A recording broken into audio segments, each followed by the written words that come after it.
Weka na nyinyi kwa siku nyingine. This is the Tackle State of the Nation edition. Tukizungumzia mambo ya kisiasa, nchi ikoje na hali ilivyo ikoje mahali ulipo. What things going on your side? Biashara ikoje? Uchumi ikoje na kupeleka vipi? Maana pia shule zinafunguliwa. Finally, Uhuru alifungua nchi. Nilisikia nchi imepumua. Walevi wakashuka. Majamaa wakaanza maraundi usiku. Mapasta pia nimesikia wameanza crusade. Kwa hivyo basi ni nchi imefunguka tayari. It's good to have you again. This is the Tuesday of 4th May 2021. This is the Tackle State of the Nation edition. Tuko na Governor P. MUCHENDU na tuko pia na jamaa wetu KHALENDE na jamaa wetu MUNDALO advice. Walikuwa wiki iliyopita ama wiki ile nyingine kwa na mazungumzo pamoja. Usual as request on journey, please like when like I get to know that you're watching us, and that like please share. When you share you give someone else an opportunity to word broadcast. This is the Tackle and the Tackle begins now. Lakini kama kawaida kabla janza kazi lazima tuende mbele za Mungu tuombe alafu tukirudi tunajua inakuaje na kuja kuwapa salamu zenu. Wacha tuende mbele za Mungu tuombe alafu tukirudi tunapata salamu zenu. Mighty Father, we come before you this morning. We worship you, glorify your name. Thank you for another opportunity to be alive this morning. We thank you, God, for this program. We thank you for everything that you've given our hands and to do. We pray that you may bless it, mighty Father. You said, I shall bless the work of your hands. Even the people, the fans who are going to watch, the tacklers who are going to watch this morning, as they do what they do, as they wake up to serve the nation or to try and find a way, you able to help them find a way and bless the work of their hands. Every other person who is struggling with something today, I pray that you may meet them at their point of need. As we start up with us, when we finish, glory and honor shall come back to your name. Your mighty name I pray and believe. Amen and amen. Asante sana. Nimeona kuna majamaa wameingia hapa tayari mapema. Kiblaka tuotea sababu good morning to Eric Rono watching from Eldoret. Asante Manuel Sera, my brother, good to see you bana. Good morning good people. Eric Rono, handsome morning. Jojo Iraki, good morning. Jojo Iraki umepotea sana, good morning. I've not seen you in a very long time. Dennis Kirwa, good morning. Sophie Shira, good morning. Gakife Ilode from Thika, good morning. Clifford Agola, good morning already from Kisumu. Thank you so much. Brovoski Kiprich Junior logged in, thank you. Emmanuel Serem, Mamusha Isaac Serem, Leonard Serem na Julie Chirchir, thank you. Kitama Mutwiri, good morning, logged in for Baragoi. Ben Menja, morning. Gerald, good morning to my brother. Just kidding, Jemaina, good morning, Bito. Good morning to my brother. Emmanuel Sarem, Honorable Moses Kebenenyi Kaneta Mamusho. Amuka sana mheshimiwa. Chiriad Leonard, good morning. Good morning to you. Karoki wa Masi. Wow, this is the day the Lord has made. Watching and tuned in from Kayole. Watu wa Nyeri, Amkeni, Gerald Bitoki. Asante sana Karoki wa Masi. Mungu akubariki sana. Liki, Sarah Jebonesa. Good morning, GB. Good morning to you, Liki. Hope you're doing well. Pastor Moses Kamau. Good morning, GB. Kaende. Kasonge. Asante sana. Asante Kipto. Herik ndani from Bomet Kiongog. Asante sana. Munga Luta continue. Good to see you, my brother. Morning. This nice to be part of the show. Tuning in from Coventry, United Kingdom. Thank you so much, bro. Good to see you. It's a pleasure to have you. Elvis Keletin. Good morning from Kansas City. Salimia Governor hapo azidi kutuambia ukweli. Asante sana. Jared Kimato, mheshimiwa Tapsago, you are mwenye. Good morning GB. Kazi mzuri. Asante sana mheshimiwa Tapsago. Jared Kimato, salimia watu wa Tapsago yote. Na watu wa Tapsago kaeni rada. Kijana ndio huyo. Jamal Jaden, good morning and welcome back the great GB. Nakuru, asante sana. Jamal Jaden, good to see you. Sami Meli, good morning. Gerard Bitok, umetuandalia nini? Andalia mambo makubwa kem. MC Kali ya mwanakwisha Kettle Dip Chairman wasema jambo sa jambo. Tunangoja tusikie State of the Nation kutoka kwako. Nambari ni 0779 800 0779 800 tupe nafasi ya State of the Nation tujue hali uliko ikoje. Nimeona nane mwingine ameamka sahi. Haya, naona Kiprapa Rabjemu, good morning GB. Kitale Cheranganyi is in. Asante sana watu wa Cheranganyi. Onyinkwa Kefa Wesley Nyamakoroto, we are tuned in. Good to see you so much, Onyinkwa Kefa Wesley. Samuel Kithaiga watching from Spokane, Washington. Good to see you. Thank you so much, Samuel Kithaiga. God bless you. Jakama Senior, good morning panel. Watching from Mozambique. Thank you all the guys from Mozambique. We really appreciate you. Thank you so much for tuning in. Willy Koech, ndani kabisa from Rongai. Watu wa diaspora, Bwana Yesu asifiwe. Festus Cheron, good morning.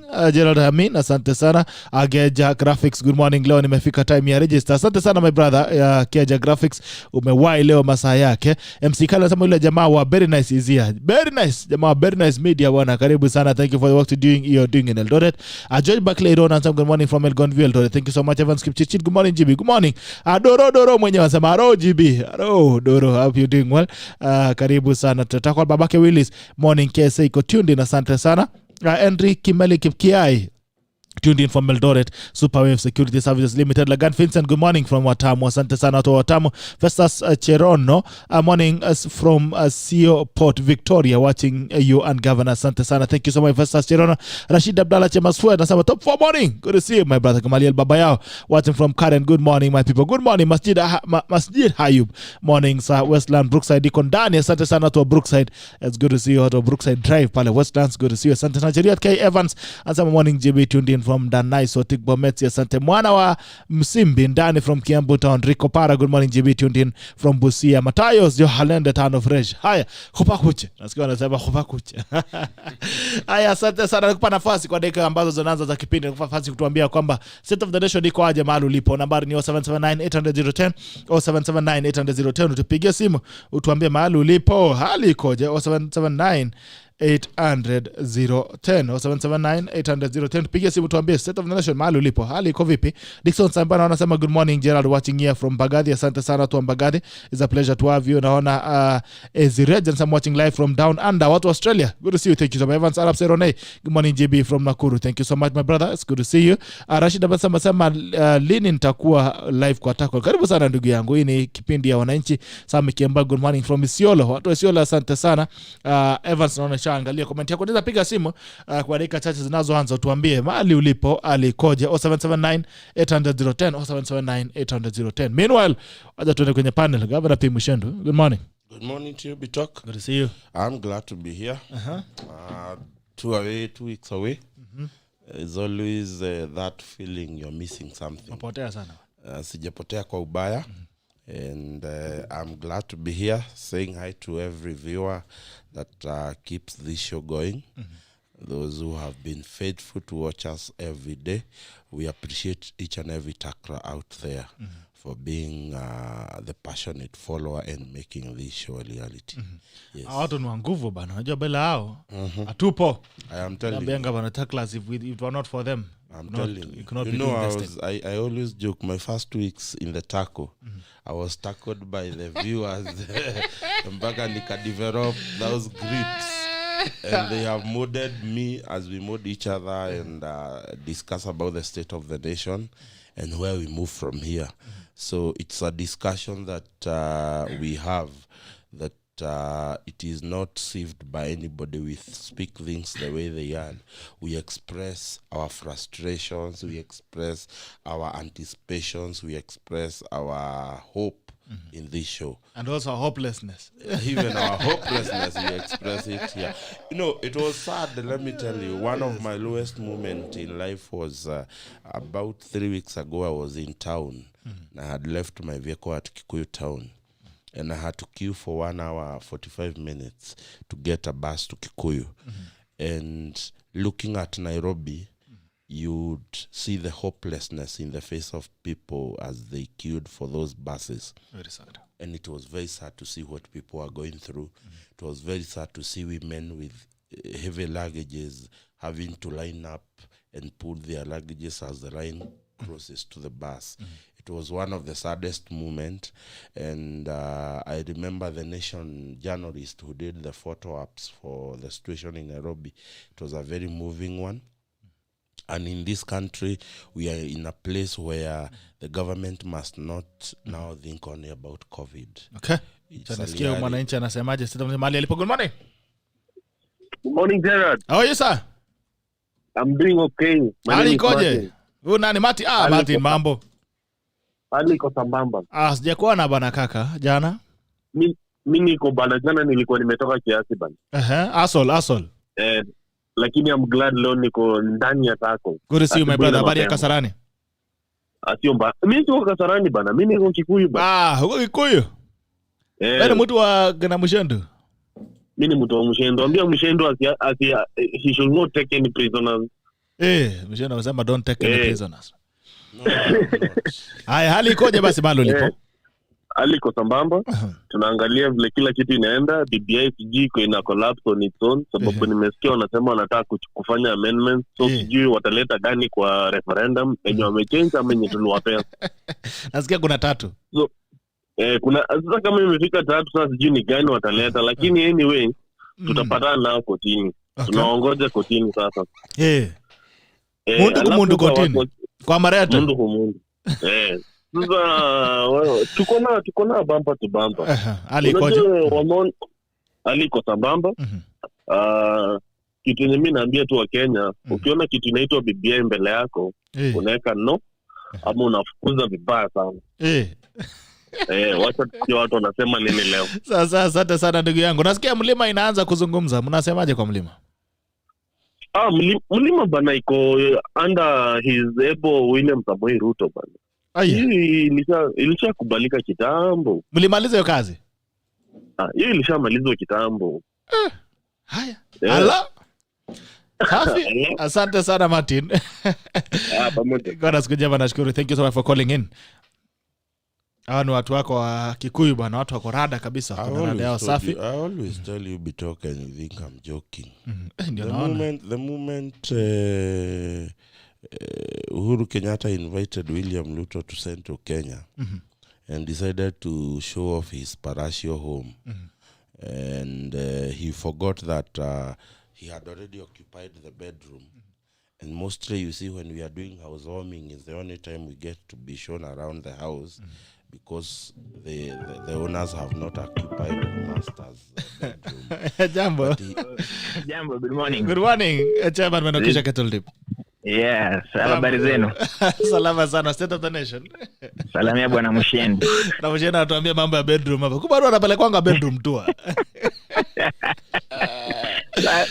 Sasa jela. Watu wataka watanionyesha maneno.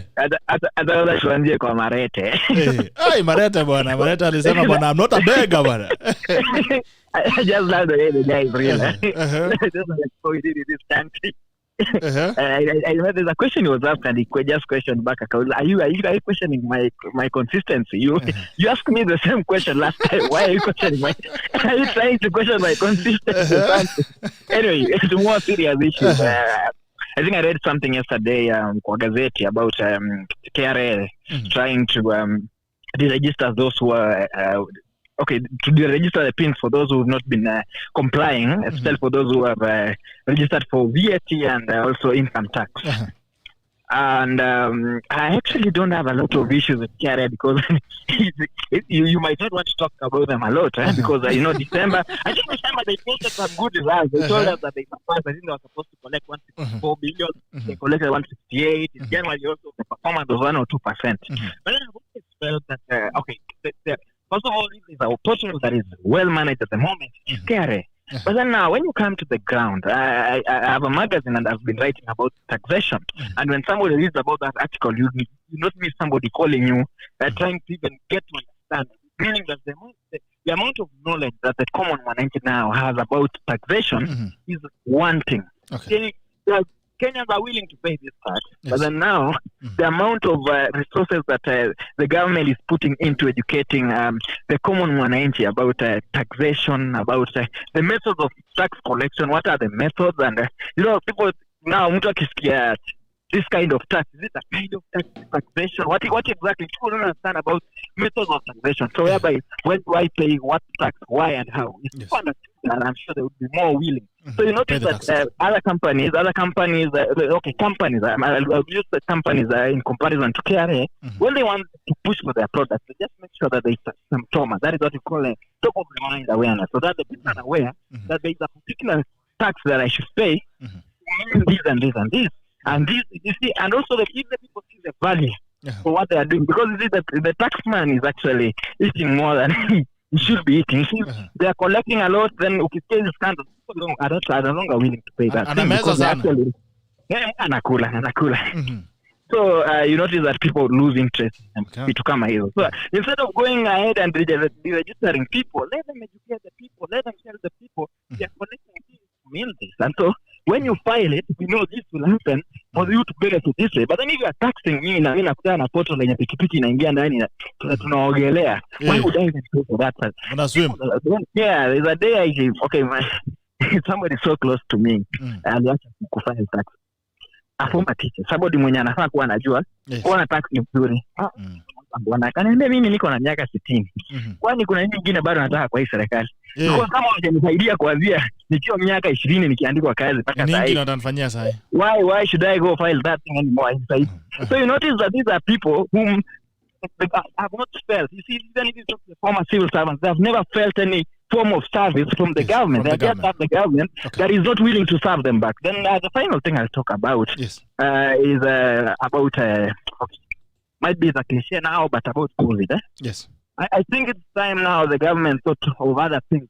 You see, we've been talking about COVID for the last 1 year, and I think I said this also 2 weeks ago, that we now had enough of COVID.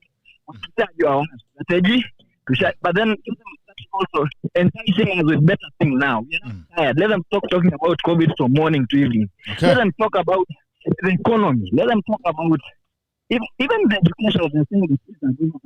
Let's go back now talking about our curriculum. Let's talk about the curriculum for university. Let's talk about other things because we've been here for 1 year and it's clear that we have not survived on our own. So give us something better. So asante sana chairman. Wasalimia watu wamenokwisha sana na uache rigging ya kettle dip. Umekuwa chairman kwa muda mrefu. You need to hand over. Wacha kuwa atuoli. Hand over power boy. Hand over power. Let's go to the BBI huko menokwisha. It's time to get back for the haya sawa salimia watu menokwisha na watu waoshe ng'ombe menokwisha. Asante. All right, State of the Nation 0779-800-010 or 779-800-010. Naona kuna jamaa limisi simu yake hapa.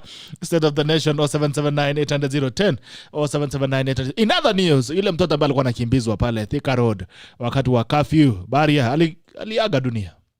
We lost a child passed away. Alikuwa anakimbizwa pale hospitali Thika Road Baria ya Porithi. Mtoto alituacha. Kwa hivyo it could never be sadder than that in this country. State of the Nation 0779-800-010 or 779-800-010. David Mutiri anasema DXP wako ndani. Asante sana. Thank you so much for seeing William Mwangi. Good morning, tuned in from Ngara. Thank you so much. Gili Kiboit. Good morning, General Bitoka. What have you been doing? Uko Jamhuri. Tuko salama huko Jamhuri ya Kenya. Tuko lakini uhuru. Anasema tuko na lakini hatuna uhuru. Haya. John W. Karaoke and good morning, India. Taklas, good to see you. John Karaoke. Mwema, Steve Mwema, good to see you, my brother. Good morning to you. Tony Lagat and Sema Hassan. Tommy Hassan and Sema Bartonjo. Watu from Kipcherere, Baringo. Watu wa Baringo, asante sana. Ben Tosha, tuned in from Kericho. Sitian, good to see you. Glevas Tenara Macau, good morning. Good morning to you, Ambassador Alfred Sajan, all the way from Australia. Some morning from Sydney, Australia. It's 3 p.m. already. Good afternoon to you, my brother. Sheila Jepkorir, good to see you. Sheila, umepotea bana. Sheila. Wana kesi na Sheila Jepkorir, good morning. Asante sana. Juliet Nyokabi, morning Bitoka and my fellow tacklers watching from Buruburu. Asante Manuela, live from Nairobi. Good morning. Good morning to you. Robin Ruto watching from Mombasa. Leshamu Roti Jr. watching from Nairobi. Good morning, Gerald Bitoka. Good morning to you. Anaona pia mzee Paul Butong mwenye anasema good morning to Tackle and Tacklers watching from Merewet Village, Eldoret. Asante sana. Steven Kiproducer Gone anasema how is Merewet? Haya, watu wa Merewet salimia neni. Haya, karibuni sana in State of the Nation Kilifi. Richard Mbadi anasema Kilifi wako Ridho. Asante sana. State of the Nation 0779-800-010 or 779-800-010. Naona watu itu pia maamuka. Adanya Victor anasema good morning GB, leo iko fire. Asante. Leo iko fire. Asante sana. Isaac Chumba, good morning. Watching from Meldama Ravine. Joel Gibet, good morning. King of Samunda, asema good morning gentlemen, good morning to you my brothers, good to see you again. Please keep sharing the link. Mushendu ulikuwa unazungumza. Yes, Joka was saying that the mistake Kenyatta did was invite a guest into his house, yes, then decided to show off the mansion, forgetting that him and the family had already occupied the house, including the master bedroom. So he made a mistake of showing off his master bedroom. And almost every other secret about that house became an open secret to William Ruto. And William Ruto decided to maximize on the generosity of his guests into his home. He decided, I will not only show you off my house, I'm going to show off my family. I am going to show off my friends. I am going to show off my social capital. And he introduced William Ruto to his political social capital. And William Ruto, being a lover, a good lover, he decided to show some love. Good seducer. And seduced the social capital of Romeo. Yes, it's a case of Romeo and Juliet. So he came to a point of no return. And that is how William Ruto occupied the house of Uhuru Kenyatta in the name of the mountain, which has left Jubilee. I don't know whether there's a TV show that normally comes. It's called The House of Cards. And Jubilee has become the House of Cards.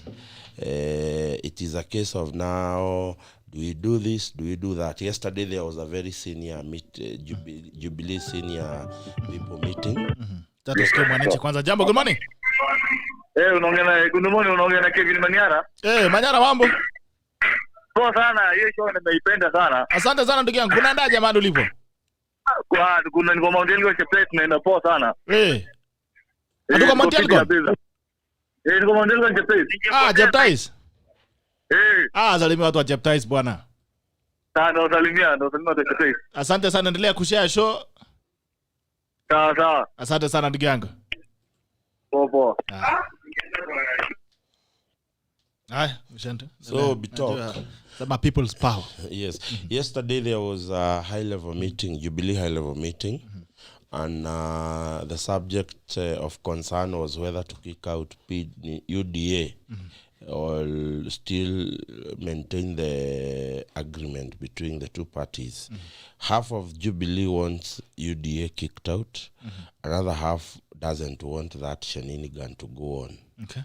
And these are the things that have made Jubilee is a shell of its former self. So I think for me is that the same way Uhuru has lost Jubilee grips on Jubilee Party, the same way he lost grips on Central Kenya. Now, it doesn't mean that the entire Central Kenya is behind William Ruto. But you just need to make a way with at least 3/4 of the cake. And you are good. And then we leave the 15% pack led by Kina Murathe and Commander to just get involved in the shouting match and promise in heaven to Raila Odinga. I keep on saying, Raila Odinga, you've been a politician for so many years. Why should you be duped by obtainers like Murathe and Commander? These are known. Commander is a node dog, is a node obtainer in this city. Murathe, it is Murathe's time now. But you know what I give myself joy in? Somewhere next year, somewhere around next year, they will not be in power. I am looking forward, I will be very honest, I am looking forward to see Uhuru Kenyatta do Mashujaa Day this year. And he will say, in this my final Mashujaa Day. And I will start dancing until we come to 12th Jamhuri Day. And again, the speech will be said in my final Jamhuri Day speech. And then we will be dancing and shouting.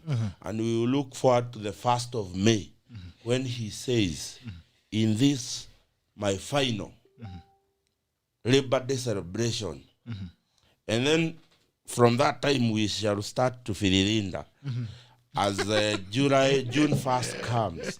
And you know the speech in July 1st will read, in this my final public celebration under my administration. Yes. And then he will be gone. Gone. What if he doesn't? Gone. And there is nothing that will stop him from going.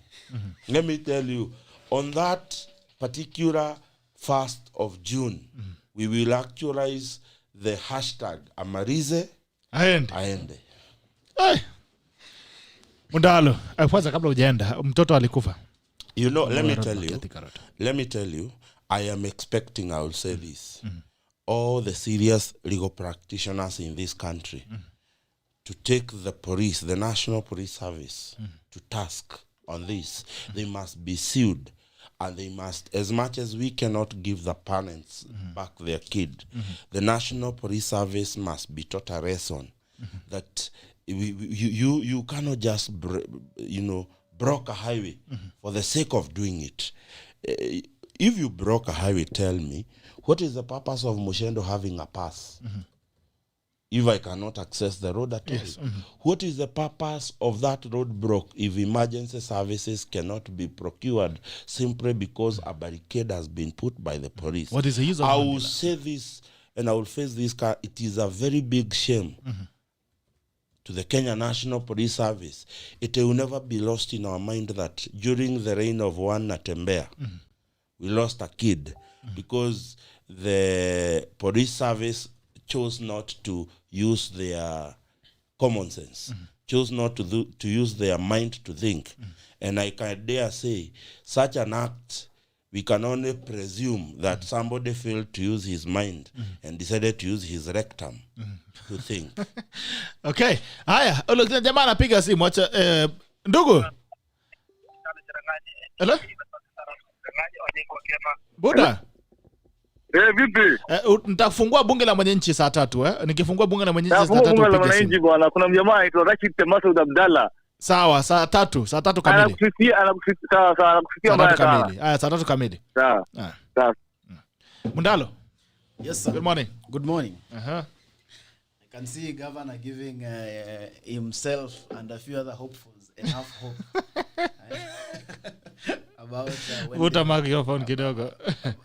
about when the Firirinda will take place and such kind of things. You are against Firirinda? I'm not against Firirinda. After all, it's I'm a very good enthusiast for the arts. So Firirinda is okay. But it is also wishful thinking to imagine that once Uhuru goes home, then the country becomes okay, then we are supposed to dance. You see, that is the same energy that the Jubilee administration came in with. And everyone who was supporting the Jubilee administration at the time had equally the same amount of energy.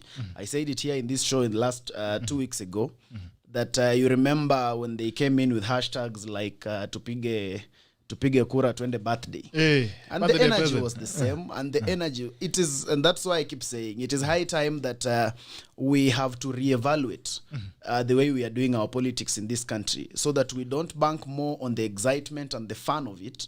And then we come now to the reality, the purposefulness, and the reality of the needs of the Kenyan people. Because what happens is every time we get to an election time, we whip emotions, create a euphoric reasoning, then we just go that direction. So, but then it does not necessarily mean it solves our problems. Yes. Because look at it. Look at the energy. Look at the celebrations that were there after the election in both 2013 and 2017. Yeah, people blocked roads. In fact, some people died out of happiness after the election win. But then look at the same people today who are crying fall and saying these administration. In fact, they're the ones saying at the top of their voices that Uhuru should go home. Go home, why? He was the best leader that they thought would be able to salvage the country. But they brought him. They have the right to also send him home. So just the way they brought him, let them be able to relax. These are good, damaged goods. Let them relax. Let Uhuru finish his term. Because, but as they do that, let us be able to reevaluate the way we are thinking our politics. Because let us not just come in with the same mentality that we brought the Jubilee administration in. Let us not do the same things and then expect different results. So it is wrong I always insist that it's wrong to blame Raila Odinga for the misfortunes of the mismanagement of Jubilee. It is wrong to blame Raila Odinga for the problems of the Kenyan people today, because Raila Odinga is not in government. It is also wrong to expect that Raila Odinga should be the one who is defending. I keep hearing people saying, where is Raila? Mbona hatutetei? You know, it is Raila. It's not written anywhere in the Kenyan constitution that Raila Odinga must defend us, because a time must come when we know that we hold responsibility for our own future and for our own lives. So the decisions we make must be conscious decisions. So that when we are going to the ballot, let us be able to make decisions that we will be sure that 2 years later, we will look back and feel that was a right decision. But for as long as we are continuing with this sensationalization of politics and making it a dance, birthday presents, and birthday parties, Firirinda, our problems are very far from over. We are going to, it will just be a different administration, a different name, different Firirinda, and again we'll come back here and start complaining about the president at the time. Whoever it will be will come back here and start wishing that they finish and leave so that we have a better administration. They will leave, and again we'll just keep the circle will continue. So it is time that the Kenyan people must look at themselves, reevaluate, reanalyze, and make conscious decisions based on the future that they want to have. Otherwise, bado tu tutafiririn. What do you think is the state of the nation as we speak? The state of the nation, first of all, as it stands this morning, it is sad having gotten the information about the death of the child. And you see, it evoked a lot of emotion. I saw a story yesterday by Philip Etale, who also tried to share his experience in the hands of the police. And it is sad that I went to read the comments below and just see how many Kenyans were able to express their frustrations with the police. It is not, in essence, to say that the entire police arm is ill, but then it's important for them to take note of these things, because it is only then that even as you execute orders, you execute them with a mind on your head. You execute them not just blindly, but as someone who understands that we have things that can be extremes. As Governor rightfully puts it, what is the importance of blocking a highway when someone has a pass? So why did you even give the pass in the first place if this person cannot access? You see now, like, someone is being rushed to hospital. I think there are things we just need to use common sense. I would wish that the police force does not need to really run away from the use of common sense. And I doubt that the person to blame is even the traffic officer on the road. I think the person to blame is the person in the management of the force, because these people, they are executing orders. And sometimes they might be things that are very unreasonable to even themselves, but then they have very little to do about it because it's an order. They always say, in Kenya, we always have this thing, orders from above. And we have never known how far the above has always been. So it is those people who are called the above who should start reasoning. And it's a very sad state of affairs. But then in other matters, I think the interviews for the Supreme Court we thank God for Marete. Are continuing to be more interesting and more entertaining, and I think Kenyans are wishing Marete well. Yes. In every interview they should recycle Marete. As the people see, Jay. As the people see, he's as real as they come. He tells us, the beauty about Marete is he speaks his mind as he thinks, not necessarily about how he wants you to hear it. He just tells it as it is. He told us he's not a beggar. And, sometimes we don't like being told the truth. But, he told us the truth. He told us he's not a beggar, so he doesn't... Who is? So maybe other people, but for himself. And for some questions, he could refer the JSC to answers he gave them before, and he could not want those questions asked again. At some point, he could also refer them to inquire from his Shamba boy. Marete for CJ. Anyway, Joe Halende. Yes. Asante. Uko salama? Mimi niko salama. You good to see you again? Yeah, thank you. How are things? Hi. Things are... Hi. One thing I want to tell my brother here, Mundalo, he should not worry about Firirinda that the governor is going to dance. Because I remember some times back, we allowed them to play reggae in this country. So when the governor is preparing himself for Firirinda, he should respect the DJ. He should respect the DJ. Because they danced their reggae. They danced their reggae until now, when they have discovered that reggae, before dance reggae kuna vitu huwa unatumia ambao kupewa wengine walipewa na wengine hawajapewa. And now we have discovered that down there in Luo Nyanza people are going to buy helmets to survive there. The Orengos of this world need to buy helmets because they will run away from Siaya. I did not do any dance of any genre of music called reggae. I want to dissociate myself completely from the allegations of KHALENDE. What? There's evidence.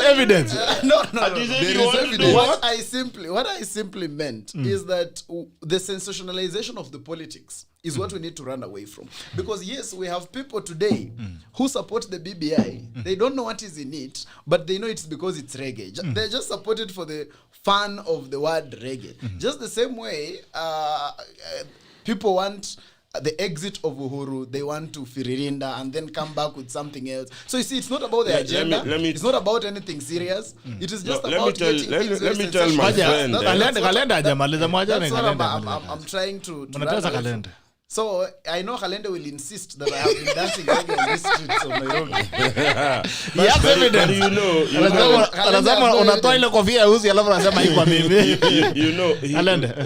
just before he responds, he has insinuated that we are dancing Firirida, waiting for Uhuru to leave. Whether he leaves the country will go forward. Let me tell you, if today you have coronavirus, and you need to get healed, and getting healed of coronavirus doesn't mean you will not get another disease. But the point is, coronavirus is in your body. Somebody needs to get it out. And then from there, we can probably prescribe a good diet for you to develop that resistance to diseases. So we already know that Uhuru Kenyatta administration is a virus in this country. And we have to get rid of it. It doesn't mean that this country may not get another virus. But you have to deal with the virus that you already have. You have to get it out. Mundalo amesema hii duka ni kama ya Muhindi. Goods once purchased are not returnable. Bala, unajua sasa shida yake, nilisikia akisema yeye ni mruya wa town. Unajua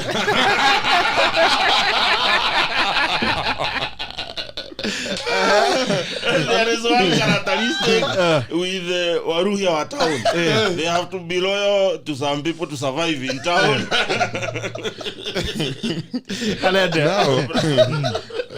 Do you have evidence that Mundalo has been dancing reggae? The talk, this is coming to defamation from a two-man army. You put a noose on yourself, so they're only tightening it. But I want to tell my brother Mundao, we are not saying that he danced reggae, but me being his friend, I know he's a good dancer of reggae. So maybe he did not dance this reggae, but he's good at dancing reggae. I saw his hand passing. Under the table. Now you change the statement. So going forward, with the state of the nation, I want to specifically touch on some very serious issues that are coming up. And this is about drought is threatening, and the lives of millions of Kenyans is at risk. Going by the government statistics, 1.4 million Kenyans are in that situation. And if the government does not take this thing serious and prioritize it, we are going to have a serious humanitarian crisis in this country. So to prevent so much that is going to happen during this drought, and we know what happens in this country whenever such situations occur, we will find that cartels will come in town, import maize from Mexico, at a supersonic speed, and then money disappear, and people still continue complaining. That is one of the issues. Which reminds me, Locust waliendanga wapi? Commit term. Walipause for reggae. Yes. Then there's also another state of the nation issue to address. Is about the BBI in parliament, which is not a priority to the country, and it's actually a bad idea. And we can see even the promoters of BBI, they are in such a confusion that they have started throwing stones at each other. So we are seeing such scenarios that time is telling the truth, that initially we were telling people that BBI is not a priority, and if BBI is to be forced on Kenyans, we need to prioritize certain issues in BBI, and the process must be as open and inclusive as it can be, so that everybody is on board. But some people decided to deal with BBI as if BBI is their handbag, and now it's causing a problem in their backyard. There's also another issue about the regional economic forums that we are seeing the Hustler Nation is having.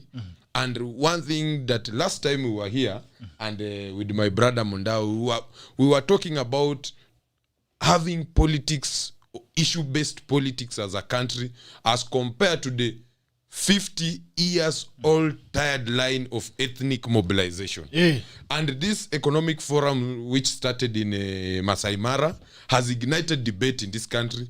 And the good thing that the debate is about the economy, the debate is about empowering the people, the debate is about the different challenges that certain regions are facing and how those how those challenges can be solved and be sorted once and for all. Yes, you see, last time I said that we cannot flatten the curve by flattening Kenyans using police brutality. And this is one of the unfortunate story that is coming up from what transpired in Thika Road. And to be a serious nation, we need somebody to be in jail so that some people can learn a lesson. And this time round, we want to see the name of orders from the above. Yes, we need to know who the above person is. And if it's IG Mutembai should be in court. The same way people are in court about corruption, IG must be in court about the loss of life of that kid. Because these are the same issues that always occur about the police. Before even the kid in Thika Road, there are 4 gentlemen, young people like me, disappeared in this country, and they reappeared in some river. So there are so many issues according to our police force that have not been addressed. And the key issue has always been reforming the police. Now, the promoters of BBI have gone ahead to even make it worse by removing the powers of a commission and allocating it to one person. And this same person has failed to give us solutions on how to resolve the issue to do with the police. So it's an unfortunate state. All right. Pole sana kwa familia ambao walipoteza mtoto pale Thika Road. Pole on behalf of every Kenyan, we want to say we're really sorry and we should be ashamed of ourselves as a nation. Joel Isaac Chumba says Kenyan politics are best less than horrible. Joel Kibet says in Canada, police refused provincial order to make random stops amid COVID-19 surge. Here in Kenya, the police couldn't allow a parent to take their sick child to hospital. Very sad. That is Isaac Chumba. That's on YouTube. On Facebook, wacha nikimbize comments kidogo. Julian Nyokabi Morning Pitok and my fellow tacklers watching from Buruburu. Manuela live from Nairobi, Kenya. Good morning. Robins Ruta watching from Mombasa. Asante sana. Leshamo Roti Jr. watching live from Nairobi. Morning, Gerald Pitok. Good morning to you. Steven Sergong, I think Doreen Chebet, good morning, Taklas. Good morning to you, Doreen. Mongaluta continue. Morning, Gerald Bitok. Is it possible to enlighten us on what is happening in ODM? Kuna member ODM hapa nasikala kwa nakula rege, lakini I called Junet Mohamed. I'll be able to honor the invite this week or next week. So mtu wa rege atatuambia mambo inaendelea nini ODM. Kibruta Kilo Samu, good morning, boss, watching you live from Over Champions. Asante sana. Nathan Kipto Arab Koej, good morning, Gerald Bitok. We are watching you live from Trans Nzoia County. Ndebes nikiwa na wife Koej. Cherop Lilian, salimika sana mama mleta serikali mzima. Asante sana, thank you so much. Salimia watu wa Ndebes pale, salimia watu sana. Kusimba Desam, good morning. Good morning to you, Kusimba Desam. Umepotea sana. David Maru watching from Alberta, Canada. Good morning, Taklas. Good morning to you. I hope the weather is better, is feeling better now. Kuna wakati ilikuwa baridi sana. I hope you guys are doing well. Mwema Steve Mwema. The problem with Mushendu, he talks a lot of theory with no practicalities. He thinks when Ruto ascends to power, he will solve our problems. Hiyo ni Mushendu, umepewa mawe yako. Kipkali utarudi. Ngoja. Kipkali Arab Kosgei. Good morning, my brother GBM 20 from Ruiru, official opposition leader. The people's president has forgotten his work, and that's why the prices of the commodities are rising day in, day out without anyone raising an alarm. Pauline Cherab, good morning, tackle team. Asante sana. Karoki wa Masi, this man, Jo Halende. Mambo Motela watching from Mombasa, Nyali. Asante MD. Junywalo Junior watching from SWA. Okay, so it doesn't seem to be Southwestern Australia. I don't know. Kimutai Koech sema tuned in from Doha. It's been a while. Thank God I'm back on the tackle. Karibu sana Kimutai Koech. It's been a long time. David Bahati yuko ndani. Rebecca Amunga, Miss Mwalimu Amunga wenzamo, good morning, watching from Imara Daima. Prosa Finance naona ameweka nyimbo zake hapo kidogo. Haya, Rebecca Karoki, good morning team kubwa watching from Naivasha. Alp Kitao tuned in from here. David Kamo, good morning team Tackle, great show, asante. Abir Kipkoski, good morning watching from Ziwa. Solomon Kirwa, morning Taklas watching from Nakuru. Mechanic Arab Kigen, good morning Gerald, I'm watching you from industrial area Nairobi. Asante Kigen Junior, good morning guys watching live from Kericho. Kolimo Tubes, good morning my friend Gerald Bito from Kabarak. I'm also Chudi, state of the nation, Kenyan government is on autopiloting. Doa tuned in, Halende habari ya Busia na Matayo. Haya, asante sana. Thank you also for the partners who have been looking. That's Maridadi Motors. Maridadi Motors gives you an opportunity to import your car from wherever you want to import from, and you get to save up to 300,000 when you import with Maridadi Motors. You can never get any deal like that from anywhere else except Maridadi Motors. Thank you so much. If you wish to also advertise with us, you can write us an inbox or you can call in. Alafu tuweze kujua inakuaje. Maridadi Motors will give you an opportunity to import, to sell. Kama uko na pesa ambayo imelala mahali kidogo and you want to invest it, you can invest in Maridadi Motors import to sell model where you gari inaletwa kwa jina lako alafu linauzwa, they sell it for you and you get a minimum earnings of 15% per annum. 15% on your total earnings per annum. Maridadi Motors also give you an opportunity to save in Maridadi Motors Sacco. Unaweza kuwekeza pesa zako pale uweze kuweka akiba, alafu pia kama unataka gari unaweka 50%, 50% that you save in Maridadi Motors Sacco. Alafu unaweza kupata gari yako shwari, unaendesha ukilipa lile nyingine. Alafu Sparkling Motor Spa pale Maridadi nyuma pia Siata Mall, unaweza enda pale unachapiwa gari yako inaoshwa vizuri. Thursday niko pale Kibarua, so kileta gari yako hapa na kupiga kiolda na kuosha gari na kupiga kiolda haraka upesi. Alafu pia tuko na watu ambao wanapeana airtime. Unataka airtime hapo haraka upesi, kuna airtime 325 ndio pay bill number, business number, nambari yako. Unaweza pia kununua tokens zako. Alafu kuna Zigo, kama kuna delivery ambayo unataka kuifanya, you can trust Zigo to do that for you. Alright, Mushendo, umepata mawe yako? No, I was saying I think whoever responded to that was jumping before the gun, because I addressed myself to the exist of Uhuru Kenyatta.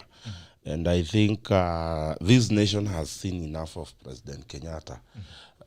He has sold the loans that this country has procured, and he made sure that he brought his brother to the dining table, Raila Amolo Odinga. And I have always said the basic canon rule that you are taught when you are a small boy. You do not make noise, or you do not speak when you are eating. Otherwise, you are going to show off whatever is in your mouth, and it's disgusting. So what they have done, they are practicing the normal practices kutoka kitambo of table manners. They do not speak when they eat. And I keep on looking forward to see that Raila Odinga, who would come to the Capitol Hill and announce about the Murang'a tunnels of death. I keep looking to see if I will see the Raila Odinga who was at the Capitol Hills talking about the bonds that this country sold and they backfired. I would want to see Raila Odinga who was speaking about agrorism, but he's gone. He's just practicing the table manners of eating. And unfortunately, this kind of behavior has now tainted the former image we have always had of the former prime minister of fighting corruption. So he is now part of the corruption. And I think for me is that this country is just tired of the duo. We are just being sold the brother. Why do you think it's the business of Raila Odinga to fight corruption? No, you see, I say this. Why not Mushendu? You see, my brother here is saying thank you. Because in his mind, probably, and I want to assume he's an ODM diehard, that is why he is saying yes. Listen, I keep saying, and I will say this, one of the problems in this country, Bitok, is that we lack something called political hygiene. And we do not have what we call the set of beliefs in politics. That if you see my brother here, can you identify what are his guiding principles in politics? What are his political beliefs? What does he stand for in politics? What does he stand for in politics? And that is the problem in this country. That is why you will find Raila Odinga and Uhuru Kenyatta, if you looked at the manifestos of the two parties, the Jubilee Party manifesto and the ODM Party manifesto, they were so world apart that there was no way these people could come to what you call, one was on the far left and the other one was the far right. There was no way you could bring the two memorandum into the center and agree. But because this country is not guided by what we call political hygiene, it is guided by personal gains, it is guided by personal values. That is why Uhuru Kenyatta and Raila Odinga, who are antagonists in the 2013 election and the 2027 election, with totally different approach, either on economy, either on agriculture, either on personal development. That is why, because they are not led by the set of things they put in their memorandum, or in their manifestos, they could come together for personal gains. Because let me tell you, if it is about what we believe in, if it's about believing in the manifestos they put, there was no way they could have found a working formula in terms of what they believed should be done to build the economy, what they believed should be done to uproot and deal with corruption. But they are not guided by the fundamental principles they apparently put on their papers. Today, I will be one surprised man if I find Raila Odinga working with Ruto. Ruto is talking about an economy from bottom up. Raila Odinga is talking opposite. He's actually calling that shenanigans.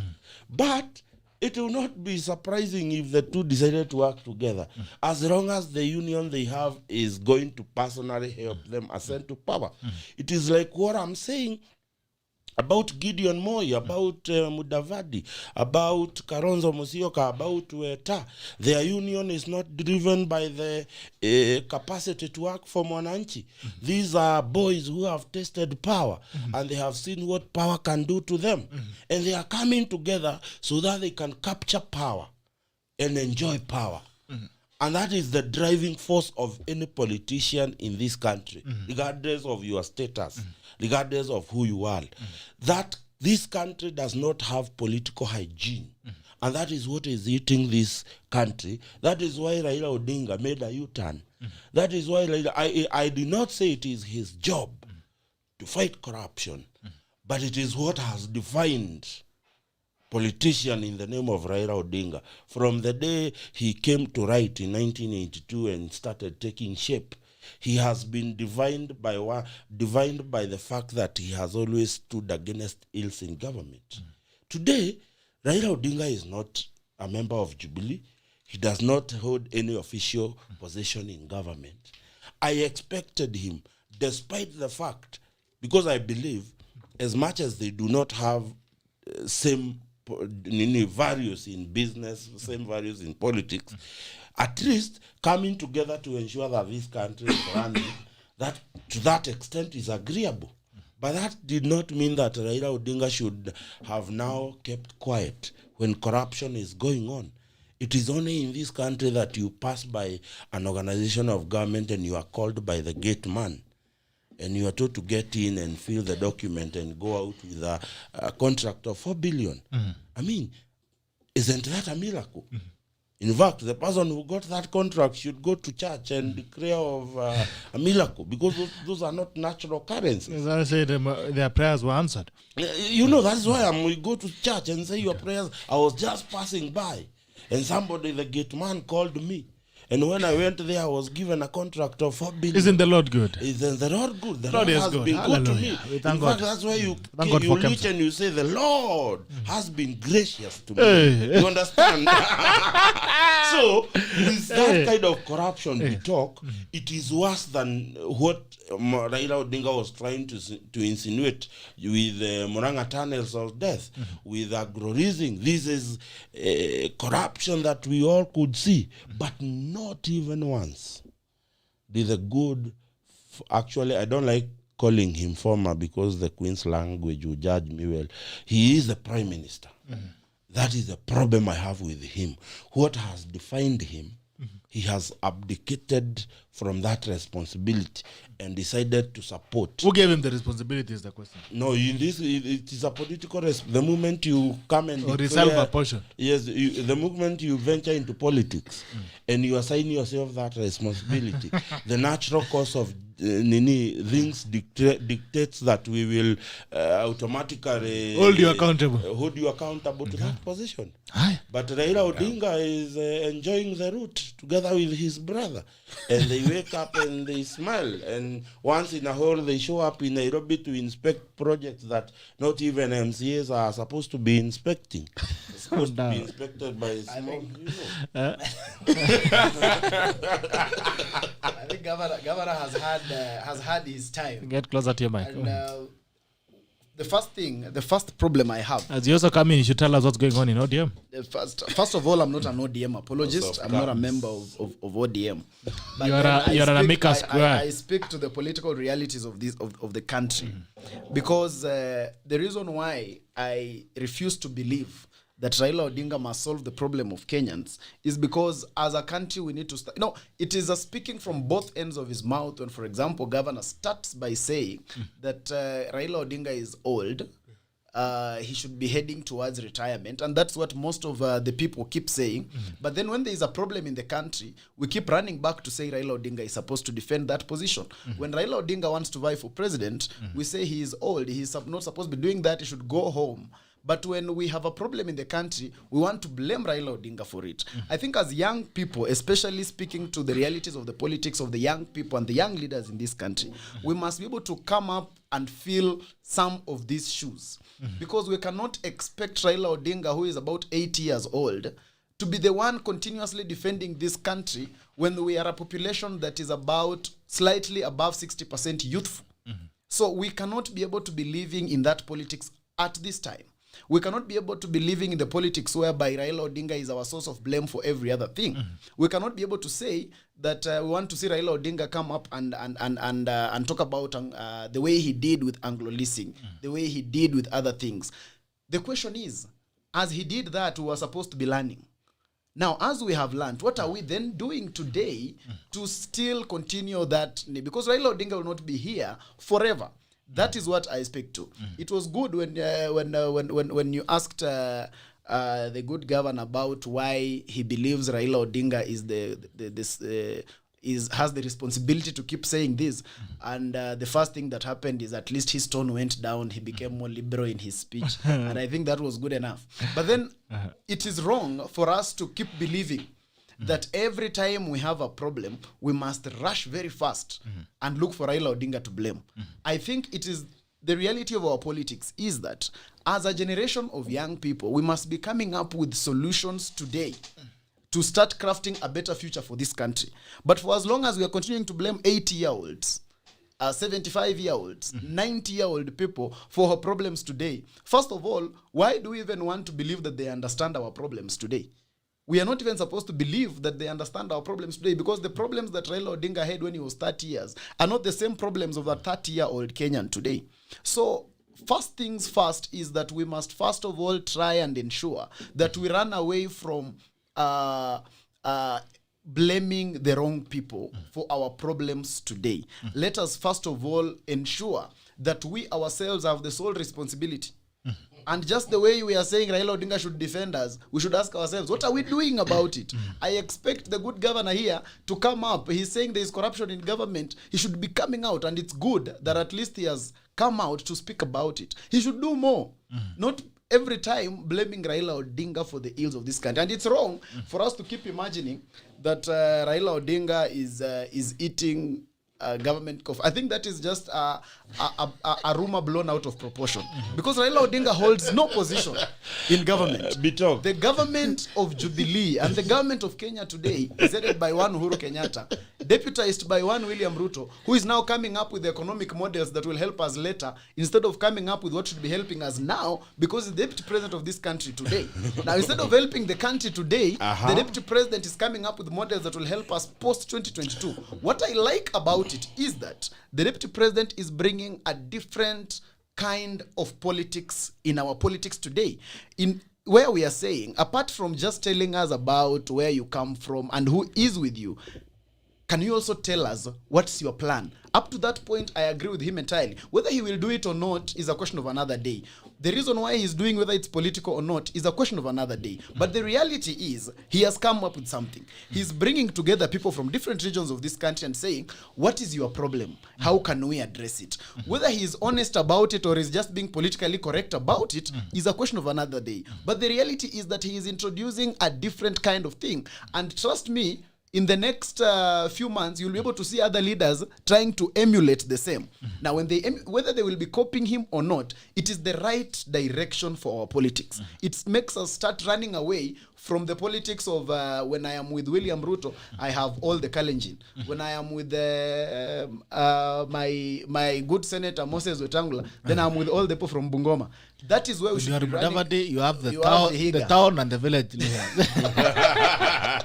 So, but you know, that is one good thing, because where the politics is right, we must be able to appreciate it. Okay. And I appreciate that side of William Ruto, whereby, and KHALENDE being part of the deep state and the secretariat, of the Tanga movement. Easy.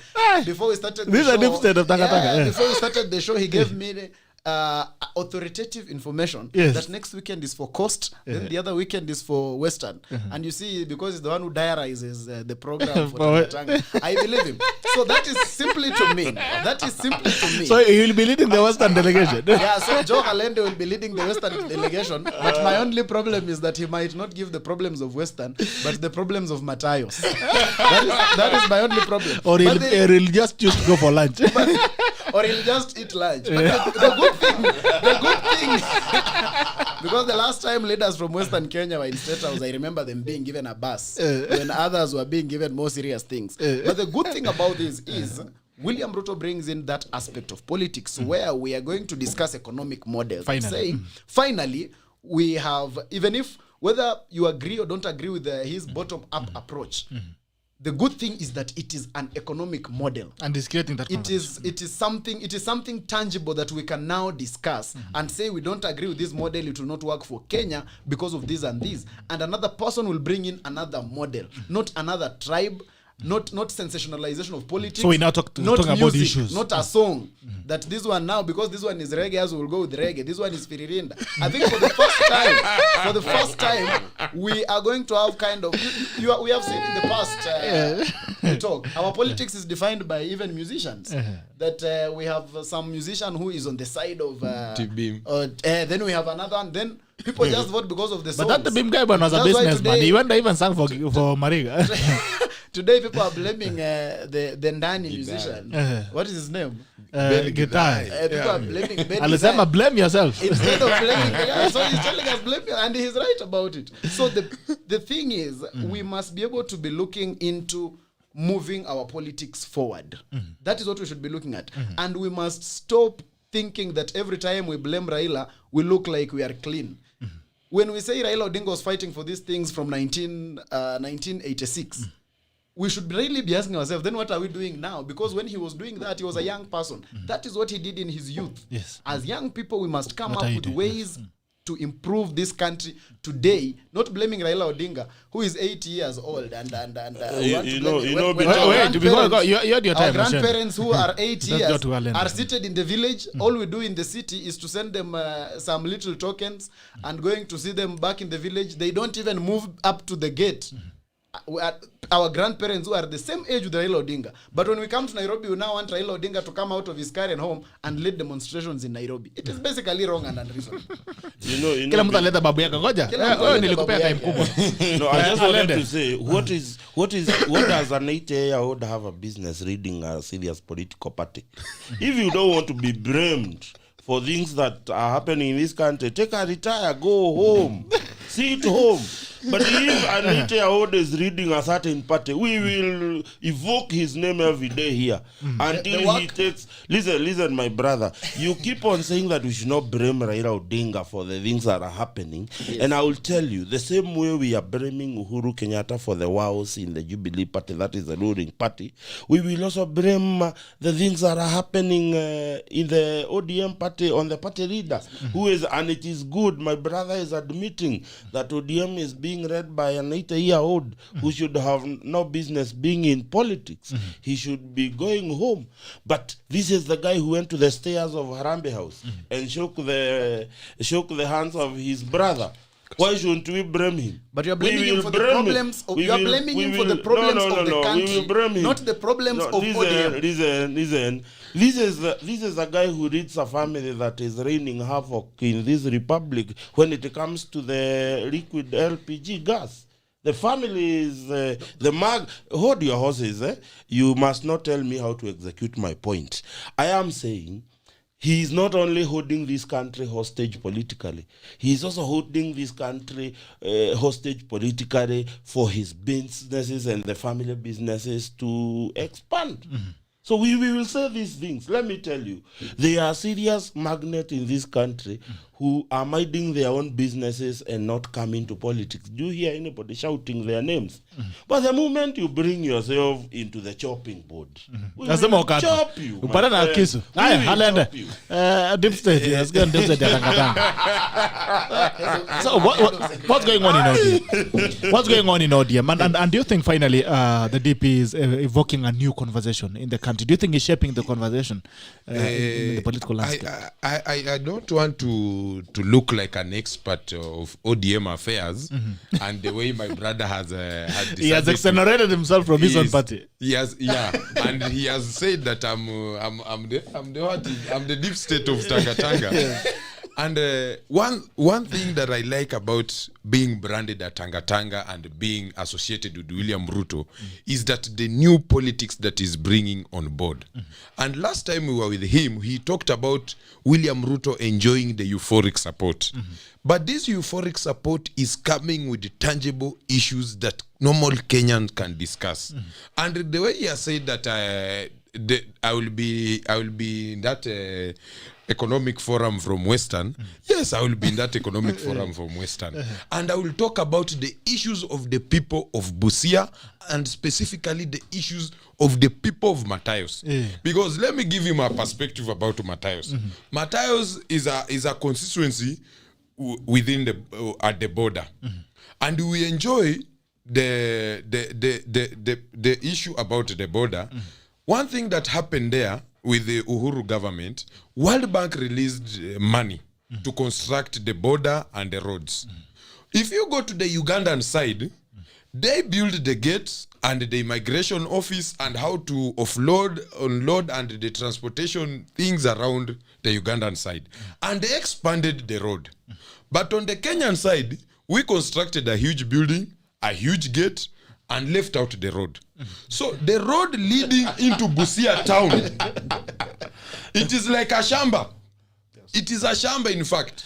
There's a huge hole. Yes. And World Bank released the same amount that went to Uganda, the same amount that came to Kenya. But in Ugandan side, they expanded the road. And when corona pandemic started, in Ugandan side, the trailers could line up on the other side of the Ugandan road. But you could still accommodate the vehicles and people could access the road. But in Kenyan side, there's a place called Rakite up to Busia town. It's almost 40 kilometers. So when those trailers were lining up there, there was no way you could access Busia. Busia to Bumala, it's a distance of 15 to 20 minutes drive. But when those trailers are there, you're going to take 2 hours. So those are the issues of our people that we need to discuss. And I will be happy to discuss about those issues in the coming weeks so that I can be able to help the community and be able to help our people. But I will not go to associate with William Ruto because William Ruto is associating with me being a Muluya and specifically a Hayo. But I'm going to associate with him and I will support him unconditionally because of the course that he's driving in this country. An economic model, for heaven's sake, that's the politics that we want in this country. And I want to tell my brother, when I was a first year at Annex School of Law in Moi, I used to have a huge photo of Raila Amolo Odinga. I was a diehard supporter. And in 2013, you were in Missouri. I was doing the registration recruitment drive for ODM. But I quickly discovered that The politics within ODM, it's about an individual. The politics is ODM, it's about one man show. And it's about associating on tribal lines. What we are saying, my brother, with Raila is this. We are not blaming Raila for the problems of this country. What we are saying that the game of politics that he's playing, it's outdated. We want him to rebrand himself. Instead of rebranding himself, he went and joined his younger brother, Uhuru Muigai Kenyatta. The problems of this country, at the end of the day, if history will be written about Jubilee government, the buck will stop with Uhuru Kenyatta. But Raila Amolo Odinga will be on the footnotes, and we will have one chapter about him and the handshake. So that's what we are saying. We are not entirely blaming Raila. And to add another thing, as young people in this country, today we are here discussing about these issues, and we are doing our patriotic duty as young people in this country who are looking into the future and want to be accommodated so that we can walk this path together. So we are not leaving it for the 80-year-old. In fact, what we are telling the 80-year-old people is that we are here, and it's not the privilege that they are going to give us, but we want to be part and parcel of the debate, of the negotiation, of the government of tomorrow, and offer solutions that we young people feel must be solved. Because today, if you go to social media, after 1 week, you will hear an artist, ameshindwa kulipa rent. A young person. You will hear so-and-so, an athlete, he has failed to pay his what. And I keep asking myself, every now and then, for how long shall we continue as young people in this country facing the problem, but allowing all the people who do not understand the problems of today to be part and parcel of the solution? Because what I know with these old people, they think we are in Nairobi here to enjoy life, but we are here to also get some livelihood for ourselves. And that's what we are saying, that the 80-year-old, yes, you are wise, you have the experience, you have the skills and what have you, but we are here as young people to be accommodated into the ecosystem so that we can offer solution to our problems. Yes. Okay. All right. There's something Mundalo has asked you. The economic model you're talking about, the conversation about the people. Why is it that the deputy president is not doing it now while he's in government? And we had this discussion the other week when we are here. And I will always refer this thing, that the head of the state is in charge of this country. And Uhuru Muigai Kenyatta, His Excellency, decided to work in a different way. This economic model is not far from the other Jubilee model about the Big Four agenda. But the president decided to shelve the Big Four agenda and made the handshake and BBI and the constitutional moment to be the new agenda of this country. And William Ruto, being the guy that he is, he accepted and said, me being a deputy president, my work was to advise you and to assist you. But it looks like my advice and my assistance is no longer needed. So let me go and concentrate on other things that are useful. And you remember the other week he hosted the artists at Karen. And those artists were demanding that at least the government should open the economy, should remove the lockdown and the restriction so that they can do their business. Because they were tired of begging for rent and begging for small money so that they can survive in this town. And what happened is the president realized that people are in dire consequences with this lockdown. And there's one thing that normally happens with the Uhuru Muigai Kenyatta. For a very long time, I've been his admirer of his kind of politics, but I've come to realize that I always overrate him. And he lives in some kind of ivory tower. Or else, the advisors that nowadays he walks around with, the Muradhes and Atolis of this world, do not understand these problems that the normal Kenyan people suffer. Yes. Okay. Alright, ngoja niangalie comments kidogo hapa. Na tukirudi na kuja kuroll the conversation. Naona let me see nitaanza na wapi. Nianza na nani hapa juu. Okay, that's an Amos Ochudi and some state of the nation. Kenyan government is on autopiloting. Though tuned in Kalende habari ya Buzia Matayos. Robert Ndegwa, Robert from Atlanta. Asante sana Jafri Kosgei. Good morning General, following from Eldoret. Sir, Betty Atienyo na kupata kutoka Kisumu Dala. Asante sana to Kisumu. Irokamano. Eric Kipkoech, some I think BBI is for some few individuals in the government who want to misuse our resources. What does normal Mwananchi benefit from adding Prime Minister's sit etc. That's a joke. Let them first of all produce Kemsa funds. Berry Rob says good morning. Chiriodi Sokongo, P. MUCHENDU, you are not answering the question. The question is, why do you think it's Raila's business to fight corruption in government?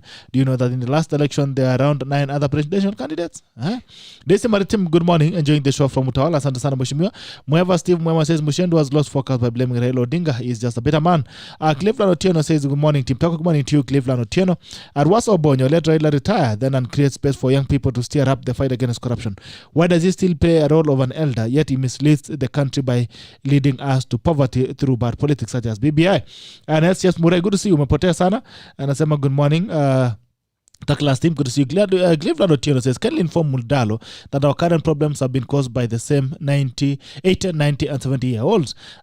Sailor Sumukwa, the guy defending Raila Odinga, is misguided. If he wants us not to blame him and president, then there is no way we have to talk about their BBI as a national discussion.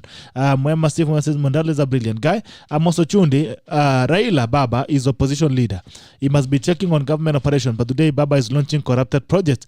Parliament committee are full of ODM MPs just to make Baba a died dog. You kuweka kwa makwapa kwa Baba imeharibu Kenya. Baba leko kwa makwapa. Thukumbole sio Khalende on people's politics, new politics and new economic models. Kenya graphics, what is Raila's economic plan now that we know routers? Swala nyeti Mundalo, sijui kama utajibu. John Kibet, some are listening. Edwil Drono, the handshake door, it brought peace as gravitated into a corruption train where nobody checked government excesses. Amos Ochudi, Mundalo, Raila Odinga is official opposition leader, is sponsored as opposition leader. Mudavadi and Kalonzo were crying of Raila's eating opposition money for them. Agnes Diva said, I love this. Asante sana Amos Ochudi. Mundalo, welcome Asla Nation, bro. Kusimba de Sam, the best show Eastern Central Africa. Asante sana. Richard Mbatia, agree with MUCHENDU. Amaliza aende kabisa. Kiprotiti Koromicha, Zabu Good Morgan, following live from Nakuru CBD. Great show. Team Tackle. Good to see you. Kiprotiti Koromicha, salimia watu wa Nakuru. Wacha nione kama kuna watu wa YouTube hapa. Martin Warui anasema yeye Gerard. Asante sana Martin Warui. Good to see you. Njoro Classic anasema watching from Gikuyu. Thank you. Timothy Kiprono. Great show following from Boston. Asante sana. John Kig, morning Gerald, following from Katanga. Asante sana. Arvam watching from Vietnam. Good to see you. Asante sana. Haya, tukisonganga MUCHENDU, usijui kama uko na majibu, tufunga tusongesha haraka kidogo. I just want to say there's somebody who has said that I have not answered the question why I think Raila Odinga it is his responsibility to fight corruption. I think I have answered that question well, and I don't think I am responsible for how he understood my answer.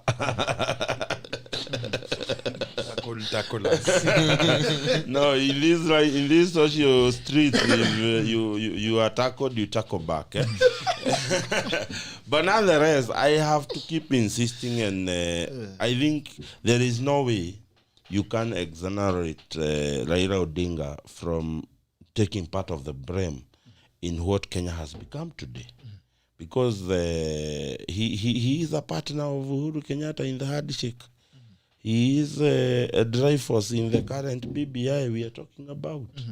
He is periodically, he is the only man, despite the president closing down activities, public activities in this Nairobi.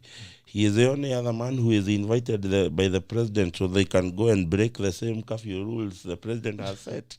So when we are talking about Raila Odinga, there is a reason why we ain't blaming Mudavadi and the rest of the crew that he has in his corner. We are blaming Raila Odinga because he is the one who has come out to speak about how handshake has helped this country. This handshake has helped this country according to him. According to us, this handshake has kept his mouth shut on things that are going on. And I kept saying that today my brother here, he has given himself a responsibility like I have given myself to critic government. He has given himself the responsibility of addressing national issues as he deems fit.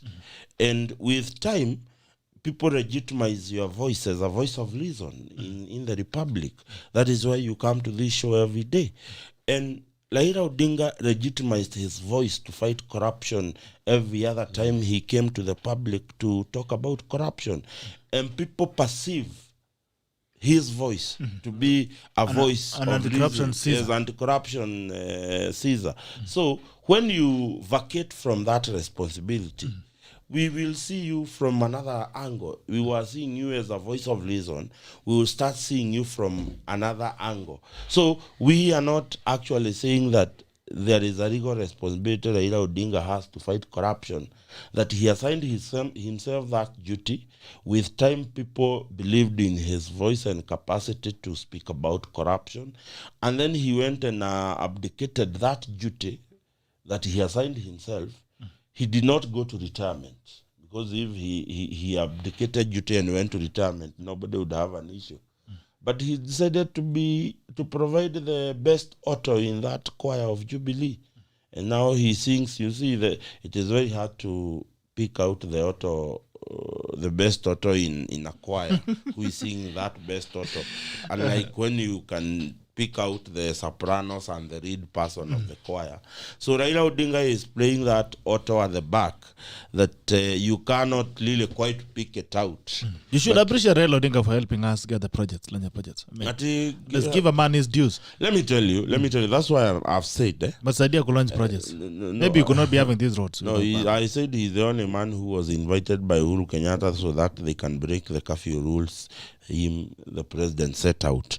But nonetheless, the point I'm trying to say is this, and to that much I agree with my brother here, that it is time we change the model of politics in this country.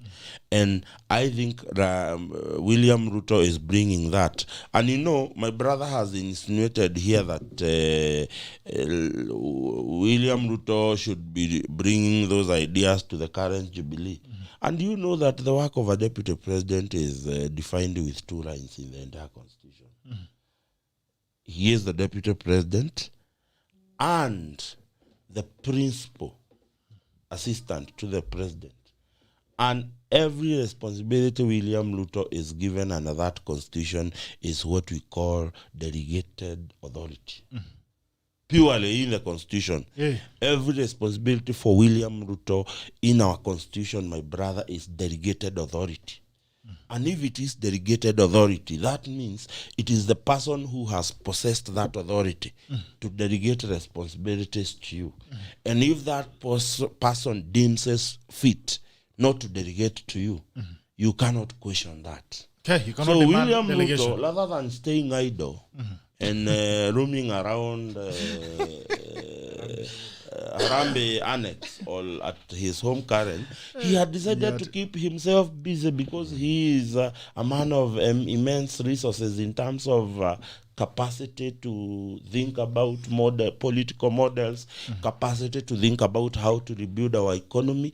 And he has decided to focus on what is coming. Because if what is there is not favoring you, you wake up every day with hope and planning that tomorrow I will bring a better day to this country. Tomorrow I will make a difference in this country, because the person entrusted with the responsibility and authority by the Republic of Kenya has refused to delegate responsibilities to William Ruto. So we should have William Ruto go to Harambe Avenue or in State House to beg that he must be... Please delegate something for me. Be delegated something.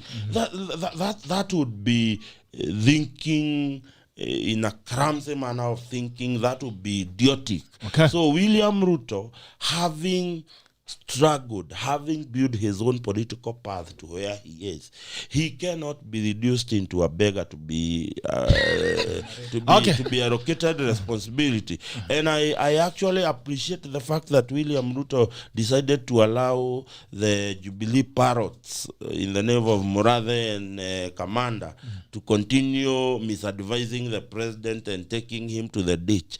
And I mean, who would make it in this country when you have a Tory in your corner? Okay, we roll the conversation. Munda, I'll start with you. KRA, two things.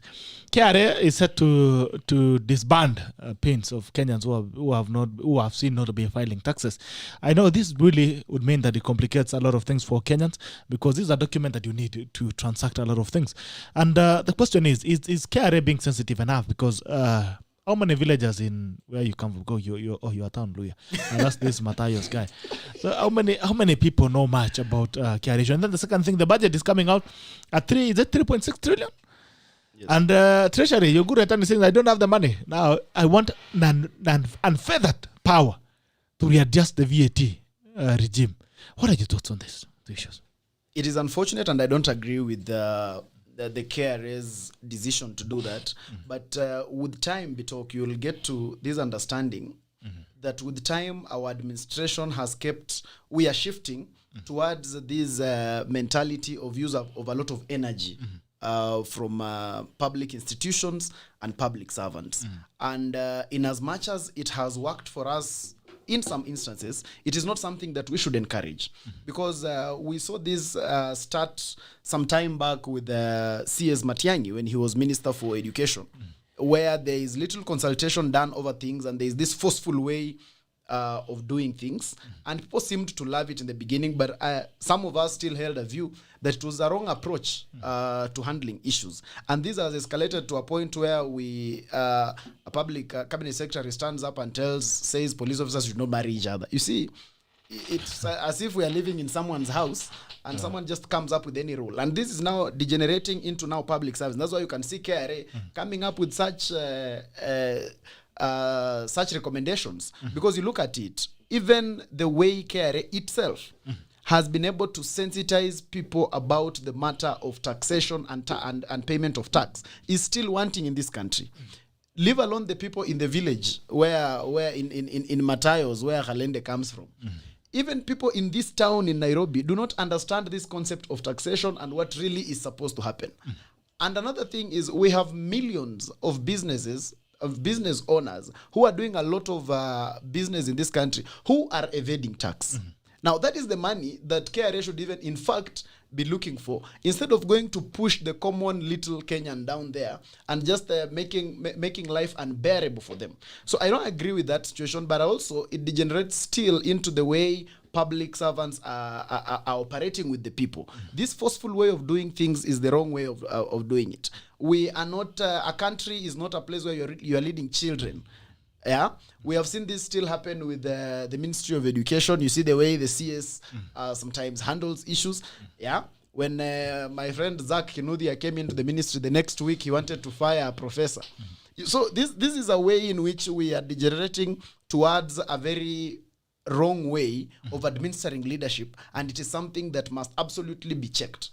Because if we don't check it now, then with time we are going to run into a bit of helter-skelter. But again, just making a little point about the issue about the president giving duties to the deputy president, allocating functions to the deputy president. There is nowhere in the constitution that even forces the president to do that. There is nowhere that the president is forced that he must do it. And two, the deputy president himself has never for once come in public and said the president has not allocated anything to him. He has never done that. He has kept saying he has a cordial working relationship with the president. We can only judge him up to his own words, not hearsay that goes around in the media. And now, when your allocation is to be an assistant, when I'm your assistant in this show, my work is to wait until I'm given direction on what to assist. But if I don't, I have no threshold. You could imagine if you came here for the show every morning and I only talk to KHALENDE and MUCHENDU and you're sitting there. Then I would take the reasonable responsibility not to come next time. That is what a reasonable. That is why he's saying he's not coming next time. So now he's becoming the host. The president keeps coming. Is like, now I keep coming. Then because you're talking to Governor and KHALENDE, I pick one mic and also just start talking. It will become confusion. It will become chaotic. So the honorable thing, if it is true, which I don't even agree with, that the deputy president is not being given duties by the president, the honorable thing for him to do is to resign, then go and concentrate on building his bottom-up economic model and concentrate on his 2022 politics. That is what honorable leaders all over the world have always done. That when we don't agree on a certain thing, when we don't agree on something, you don't retain yourself there and continue eating taxpayers' salary, receiving taxpayers' security, and all these things without necessarily serving the people. If the deputy president is as honest as he wishes us to believe, if he's as a servant leader as he wishes us to believe, if he's a believer of democratic dictates as he wishes the people to believe, then the honorable thing for him to do is not to continue enjoying taxpayers' money, but to resign. Then, in fact, will give him very good time to he'll even build a better model, a better bottom-up economic model, because he will have no one blaming him for anything in government, and we will believe that actually it was just because his ideas were not welcome. But for as long as he's deputy president, it is so difficult for an ordinary Kenyan to believe that his ideas were not welcome, but yet he is still there and he has no problem being there, and he's still hosting people in government house. So I think it is the wrong way of doing our politics. We must come to a position whereby if I don't agree with something and I am in a certain position, I should do the honorable thing of getting out of it. We have had people do that in the past. We saw the likes of Raila Odinga come out of the party. When he came out of KANU, he resigned from his parliamentary seat, went back and sought re-election from the people. That is what honorable leadership does. But when it's about retaining the position and doing other things, then it results into more or less trickery and conmanship, which is the unfortunate reality of our politics. Okay. Haya, hujatuambia maneno ya uchumi, budget inakuja hatuna pesa. I think every other time we have this budget issue, every CS has always told us there is no money. Almost always. We must be able to get to a point whereby, as a country, let us reevaluate exactly how much do we need. And we have, it is so hurting to Kenyans when we keep reading huge budgets and the life of the ordinary Kenyan is not changing. Sure. So today you are going to read a 3.6-3.7 trillion budget, but the life of the ordinary Kenyan is not changing. That is what the principal responsibility, and a courier attorney should be able to be told that it is not just about reading budgets. It's about those budgets translating to the life of the common people. Because it doesn't matter whether we have a 10 trillion budget. For as long as the people are still dying of hunger. We are in a country today, Bitok, where according to the last report, 1.7 million people have lost jobs due to COVID. You can see how many families that can translate to. So we are in a dip in terms of our economy as a country today. A courier attorney should be striving to tell us how we are going to get out of this hole and put food on the tables of the millions of Kenyans. But telling us that we don't have money for the budget. So is he generally insinuating that we need more borrowing, that we need more loans, that we need to put a bigger burden on Kenyans? And these are the problems that some people highlighted from the beginning. And Bitok, you remember in 2013, when some of us said the government is borrowing too much, we were accused of not understanding economics. We were accused of not understanding the concept of development. That for you to develop, you must borrow. That is what we were told by these same people who are now accusing their own government of now over-borrowing. The Firirindas. The Firirinda people. That is the wrong thing about our politics. The people who defended borrowing in 2013, today know why borrowing is wrong. You wonder, where did they get baptized? Labda iko imeombwa sana. Umesema umeomba sana. Je, zingine pia unaomba lakini unaomba tena mpaka unaomba zaidi. Walianza kuomba sana 2013. Muchendu. Afuliza You would be registered for not filing tax. The people of Mdeya and also the government doesn't have money for its budget. I think that is far-fetched from the Kenya Revenue Authority. And I think it is like Uhuru Kenyatta is leading a government living in anarchy of some kind. Because when KRA decides that a personal identification number, they will take it from you without due process, and that is having the penal codes and the relevant laws being amended by Parliament. So I think they cannot just wake up and say they will do that. I don't think it is within their power to do that. They would have to seek an amendment on the relevant laws that govern that particular order. But even the most amazing thing is not what KRA says they will do, because that will not, it is not going to kill us or something. You will not die because you have taken away a personal number. What amazes me is when Ekuru Yatan demands to be given indefinite authority. Imagine to make taxation policies, to decide on how to administer tax to Kenyan. Let me tell you, one of the best, and actually it's one of the biggest, is the major way of government correcting fund. It is through correction of tax. That is what feeds into what we call our particularly biggest chunk of our loan repayment is paid by the tax government, correct from its citizen.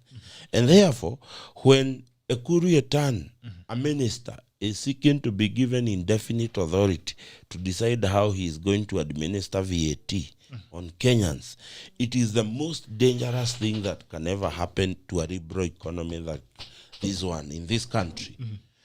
And I want to remind Ekuru Yatani that chapter 1 of the Constitution, if you go to the preamble of the Constitution, the authority, the power of this and the power belongs to the people. And the people can exercise it, one, directly or indirectly through its elected leaders. Currently, the people we have tasked responsibility to decide the VAT and other tax measures is the National Assembly and the Senate as the representative of the people. And I think Ekuru Yatani is going ahead of himself. He's jumping before the gun. How can we decide a whole minister that tomorrow he can decide the VAT will be at 35% and you not do it? And I think Parliament, as these budget estimates are being presented in Parliament, Parliament should address itself to that matter. But then I have a problem, because these are things that are going to come to budget committee. A budget committee in the National Assembly that is read by another parrot, that is read by a sycophant, that is read by... I'm looking for that word that defines who Kanini Kega is, because it is very sad. It is very sad. It is disheartening to imagine that we took Kimani Ichung'wah out of budget committee and we decided that Kanini Kega, who practices psychophants. In Luyaland, we call them Omunyambi. Omunyambi. Yes. It is very sad that our budget committee in the National Assembly is read by Omunyambi. And Omunyambi, I can guess it is coming from which word? That's the blame for the boss. I pray that the members of the National Assembly are going to shield this country from such exploitation, because that actually borders in the level of exploitation of Kenyans. Because I think Ekuru Yatani, the only other reason you would want to be given that authority to decide VAT, it is not that you want to review it downward. Okay, all right. You want to review it upward. Okay, good morning. Bungala Manyenchi. Good morning. Hello, Jambo. Hey, Jambo, this is Mesha. Mesha Godede. Bwana, you've come bwana to rescue ODM from plug joining. Kazi ya Misha Godede ni maselfie tu kwa ofisi. Kuwekea Facebook. Na hiyo ODM ni kuisha inaisha. Nini inaendelea ODM Odede? Zera ndo hata tuongee na Mushendu hii mambo. Mushendu vote Uhuru 3 times. And then expect Raila to defend him. From his own president. From his own president. Isn't the Lord good? The difference between you and I is that I confessed my sins and I got born again. But you are a sinner who is driving in sins of ODM, and you continue questioning people who have already converted. So what is the sin of ODM? Gavana Mucheni. Sasa mmeanza kuonyesha mambuduki kwa Orengo, mnaharibu mkutano yake. But anyway, ODM, we know one of their major characteristics, they thrive in chaos. So it's not something new. So has that anything to do with the current situation Kenyans are going through? Are Kenyans going through all this because ODM usually thrive in chaos? You should actually talk to people on things that people can see. You are party leader. You are party leader. Wait for him. Wait for Mashak. Yes, Mashak. Wait, Muchendu. You have my ears, my brother. You got this Jubilee team in power in 2013. Yes. All the things that were promised, some of them were articulated to Kenyans by Deputy President himself. That time, you people didn't know Deputy has not been mentioned twice in the Constitution, has no powers. He promised things like he had all the powers. He kept promising Kenyans that I'm the Deputy President. I mean, he gave us authority that he has authority. Then today things have gone haywire. You are all humble telling us he has no authority. He has no authority. So you want to turn around and blame ODM when Raila was talking about these things from 2015 press conference every day. Raila was Mondo Muguroki. Raila did not want people to have democracy. Raila was all that you said. Then you went ahead, mukavalisha madogi manguo za Jubilee, and told us, afadhali those dogs than Raila Odinga or anything else. Here today you are sitting telling Kenyans how Raila should go home. Is it Raila who voted Uhuru Kenyatta? Come on, guys. You should be realistic with this. He was a good man until he found himself a seat in the dining table. And when he was a good man, why didn't you vote him? Until he found himself in the dining table. Why did you vote for Uhuru Kenyatta and you knew Raila was a good man? No, you know what a tackle. They are those individuals who are not destined to be leaders of any nation, but their work is cut out to be noisemakers. Then Ruto is also one of those individuals who are not destined to be leaders. So what I am not responsible for your interpretation, Odede. Muchendu, let me ask you, why is it when it is William Ruto you are now telling us he cannot be reduced to beg, he cannot do this, he has authority to do what he is doing when he is being fed and done everything by taxpayers, but you are saying he cannot be reduced to that. But Raila must be reduced to the only one who fights for you when you are putting your mediocre leaders into power. Let me tell you, Odede, let me tell you, Odede, and I invite you to go to my Facebook history, and you'll see I'm one of those people who are actually fighting for Raila Odinga when he was the Prime Minister to be treated with equal treatment. I do not believe that simply because somebody is under you, he should be mistreated. I think I will even send you a press conference we did, that despite the fact that we do not agree with Raila Odinga, he should be treated like the right honorable Prime Minister he is. Because I don't believe in exploitation, my brother. So the same thing that I was fighting for Raila Odinga then is the same thing I am fighting for William Ruto now, because I am consistent in the fact that despite the fact that somebody is under you, he should not be mistreated. So do not mix issues here. I am saying Raila Odinga assigned himself the responsibility of talking about the corruption in this country until he crawled and found himself sitting in the dining table next to the boss. And all of a sudden he changed. Okay. Asante sana Odede. Thank you. Jambo, good morning. Bunge la mwenye nchi, jambo. Salama sana Gerard. Good morning. Good morning to you, sir. How are you? I'm okay. Say hi to Mushendu, the man from D and KHALENDE. And advice. I think advice Mundalo. I asked him what is his real names. Waje kujita majina maajabu. It's okay. You can cut him some slack. You are speaking to Martin Wari from Kasarani. Yeah. Mambo watu wa Kasarani sasa ndio wamefika sasa. Yeah. Now, I think let me pick it from where Muchendu and Mishak have left it. Yeah, Yes. I think because the panelists are quite, young people.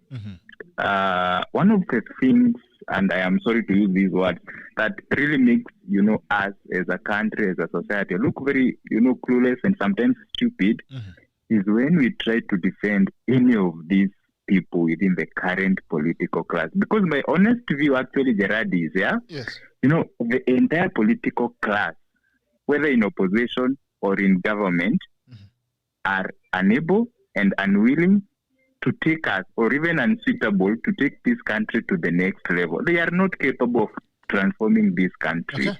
It doesn't, because, and the reason why I'm saying this is because I find them too conflicted. There is always a problem of staying in this space too much. If you have people who have been around from 1992 and today we are in 2021, I mean, these people, they have mixed. Along the way, they have played in one political team. So they know one another. They are conflicted. They owe others, some favors. With Raila, there are some people that he owes favors. With Ruto, there are some people that he owes favors. Yeah? But what is it that is making them continue to remain relevant, in quotes, or continue to shape our politics, our governance, our policies?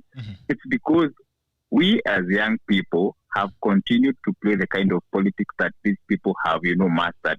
And we are not going to get them out of the space, because the politics that we are in today, it's the politics that they have created. They know these politics better. So as young people, and this would be my clarion call to Muchendu, to KHALENDE, and to Mundalo, I am willing not to support any of these political players currently, if advice and if KHALENDE and Muchendu are also going to stop supporting whoever they support and say, as young people, can we try to imagine this politics afresh? And I would want them to look at what is happening in South Africa. EFF, they realize that they cannot continue to impact on the politics of South Africa within the established political parties. And they went and reformed their political parties, and they forced Zuma out of office. If you go to Uganda, somebody like Bobby Wine knows that, I cannot be in NRM and drive. So young people must be willing to play a bigger part. And I think earlier on, KHALENDE said that they want to be integrated into politics. You cannot do anything if you are going to play politics that is created, cultivated by another person. But be that as it may, let me talk about the budget. Gerard, our problem in this country, insofar as budgets are concerned, it's not the loans or whatever. Our problem is expenditure related. And let me give this example. At the household level, if you earn 100,000 every month, that is what you earn, minus taxes and whatever. That is the net that you have. Then your expenditure is about 180,000 shillings every month, but you are earning, everything that you bring in is 100,000, and your expenditure is 180,000. Then it means you're to run at a deficit of 50,000 every month. So at the end of the year, you have, around a debt of 1 million. This country, our revenues are about 1.5 trillion. Today we are having a budget of 3.6 trillion. It's not, what we are making, or our revenues are not even half our budget. They are not even 50%. And this deficit has been going on about 7 to 8% deficit of the GDP. Is about 7% consistently. Why would a president be expanding a budget when our economy is being battered, when we are having a pandemic, when revenues have gone down? This is the reason. Because in this country, what we are having there, this brick and mortar stuff that Uhuru believes in is going to transform this country. It's essentially to create, you have budgeted corruption in there through infrastructure projects that are vendor driven and they are not in the best interest of this society, so that these big boys can continue to eat. So you will find the president talking about the big four, but essentially the is to create big infrastructure projects so that the big boys can continue to tender for these projects. What we need now is something we call fiscal consolidation. And if you see the president and the treasury is not focused on fiscal consolidation, which would also mean making our budget leaner and, cutting on borrowing and whatever, we are not going to, this budget is not capable of impacting on the average person, and it is sad reality. It is very sad. It is unfortunate. And I want to associate myself with views expressed by Muchendu. Uhuru amalize aende. Amalize aende. Amalize aende. Wewe ulipiga nani kura? Kuna jamaa ndako kuongea na wewe. Ulipiga watu wa nani Firirinda mara 3? Gerard, this is the thing, yeah? Yeah. Even me, I believe that one now. I've confessed. Yeah. If today, Gerard, I vote for you and you are my friend. Yes. This is, I can have the power to discern or the ability to discern the kind of a member of parliament or a governor that you are going to become. But if you get to somewhere and then you beat a corner, I mean, how can I be responsible? I cannot be responsible. I cannot predict how you are going to behave tomorrow. My that brother, is why you even see in heaven. marriage, yeah? You see heaven for driving that point home. Yeah, I mean, even people marry in marriage. Yes, even Belinda Gates and Bill Gates are parting ways. Parting ways near Maskini. They are divorcing. Exactly. When you have money, it's you called cannot divorcing. continue. You cannot continue to say, you people voted for this person. You should. I mean that does not change things, because you see, in any case today, you cannot tell the difference between people who voted for Uhuru and people who voted for Raila. The people who voted for Raila are supporting the president more, and the people who voted for Uhuru are crying more than Raila supporters. So we are in this mix and we are going to be there. We are swimming together. But we have a responsibility, to protect this country and to create a country that we are going to be proud of when we bequeath our children and our other generations. We have that responsibility. We really have that responsibility. But anyway, atakama tulipigia Uhuru kura, I mean that's up to him. It's not going to be judged that it is him who is going to be judged that he was a very we gave him an president. opportunity. Exactly. That's it. All right. Yeah. Thank you so much, Martin. I really appreciate it. Okay. Hello. Good morning. Jambo, bunge la mwenye nchi iko wazi. Good morning. Bunge la mwenye nchi. Hello. Jambo. Nzuri sana, habari. Salama sana. Nazungumza na nani? Gerald. Yes sir. Ni naitwa Elijah Sang. Elijah Sang kutoka wapi? Na pia kutoka Mombasa. Haya safi. Niambie Radi. Umesikia kipindi Umesikia kipindi? Nasikia na follow. Naitwa Kisache hapo kwa Facebook Okay. Kiprop Kisache Kibenai. Safi. Karibu sana. Liona ulikuwa umekuja mapema. Sasa nimeona hapo Muchendu. Muchendu is driving home. Anasukuma point kabisa huyo bwana. Sasa unajua hii psychopathy iko kwa Kenya sasa hii hainibambi. Because it's not that kwa sababu Raila alienda kwa Jubilee inamaanisha sasa Raila sasa amekuwa mzuri. Sasa hii mambo unajua Muchendu anajaribu kusema Ruto anafaa kuresign sababu hajafanya lolote mbaya na alichaguliwa na Uhuru. Sasa mbona atoke? Akae hapo bwana. Hiyo ni Mundalo ndiye alisema resign. Hiyo Ken anasema resign kwa sababu anataka kufuata system ya Raila. Au ati kwa vile Raila aliresign na akaenda kuonea kiti na akarudi kule anche nyingine. Na hiyo ilikuwa tu drama. Alikuwa anajua atachaguliwa tu. Hiyo ilikuwa drama. Okay. Ruto hatachaguliwa. So ile kitu iko. Ruto hiyo space yake ilichukuliwa na watu wengine. And you can imagine a situation yenye wewe unafukuzwa kwa chama, unaambiwa toka kwa chama. Hiyo ni kazi gani? Kazi ngumu. And then president mwenyewe ananyamaza, president akitulimwa na watu wake. Au Wala sana nimesikia uchungu. Mali tuko sisi. Hata tunashangaa how did Uhuru change? Alichange aje? Pole bwana. Kwa sababu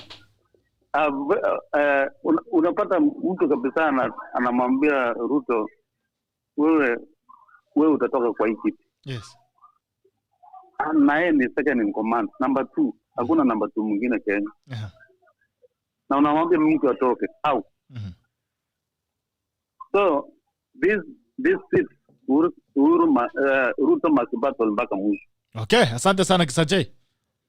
Asante sana. Apisha bana, hakuna siku njema. Salimia watu wa Mombasa hapo. Salimia mwilo mjenzi sana, mwambie nimesikia. Mkubwa na M-Pesa inafanya kazi bana. Sasa inafanya kazi. Bana.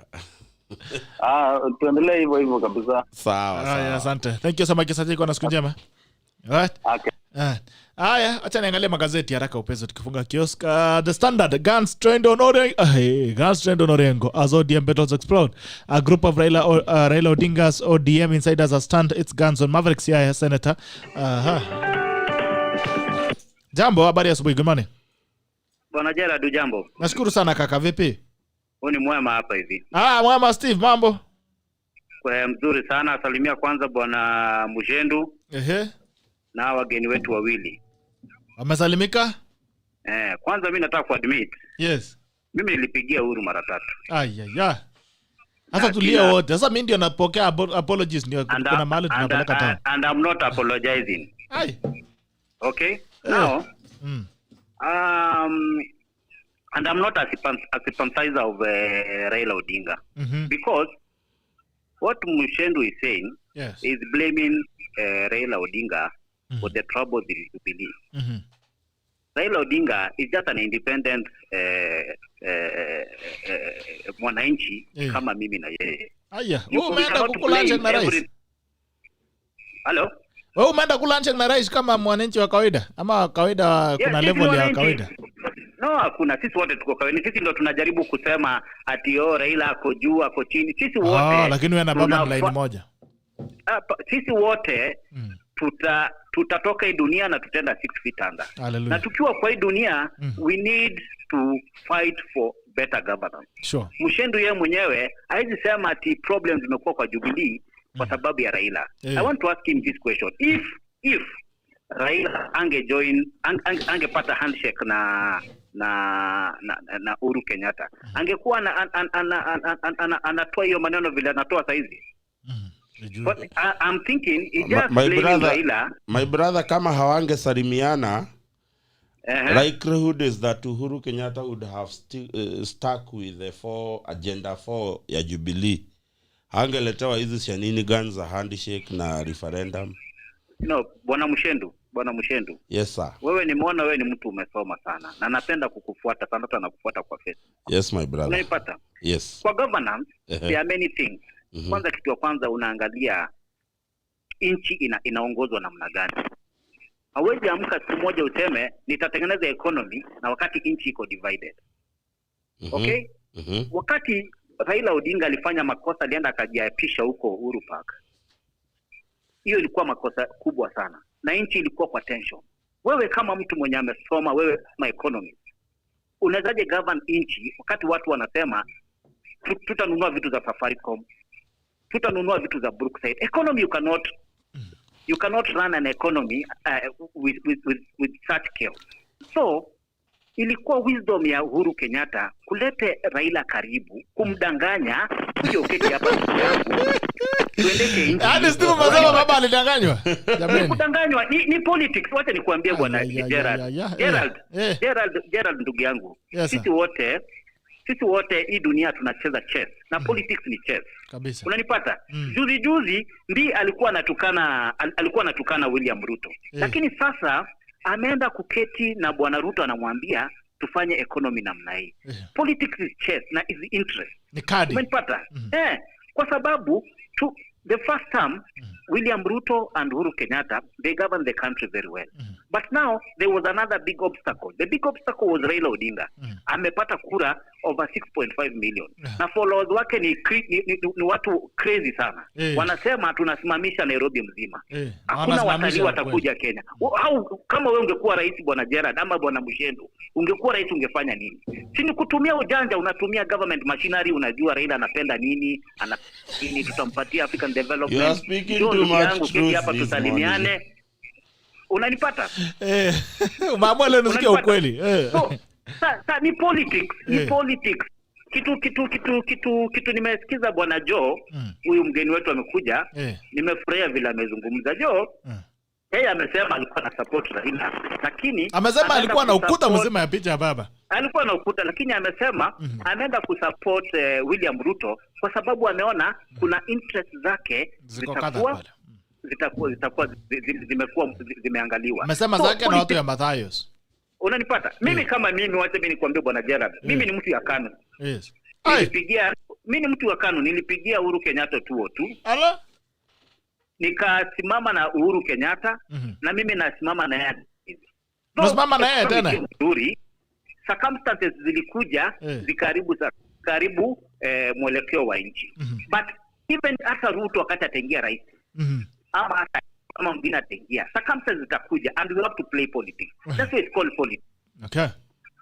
Okay. Now the last thing I want to mention nataka tuzungumzie au wageni wetu watatu wazungumzie kuhusu environment. Mimi naumia sana nikitembea Nairobi, napata takataka imetupwa kila mahali, plastic. I think that NMS it has failed.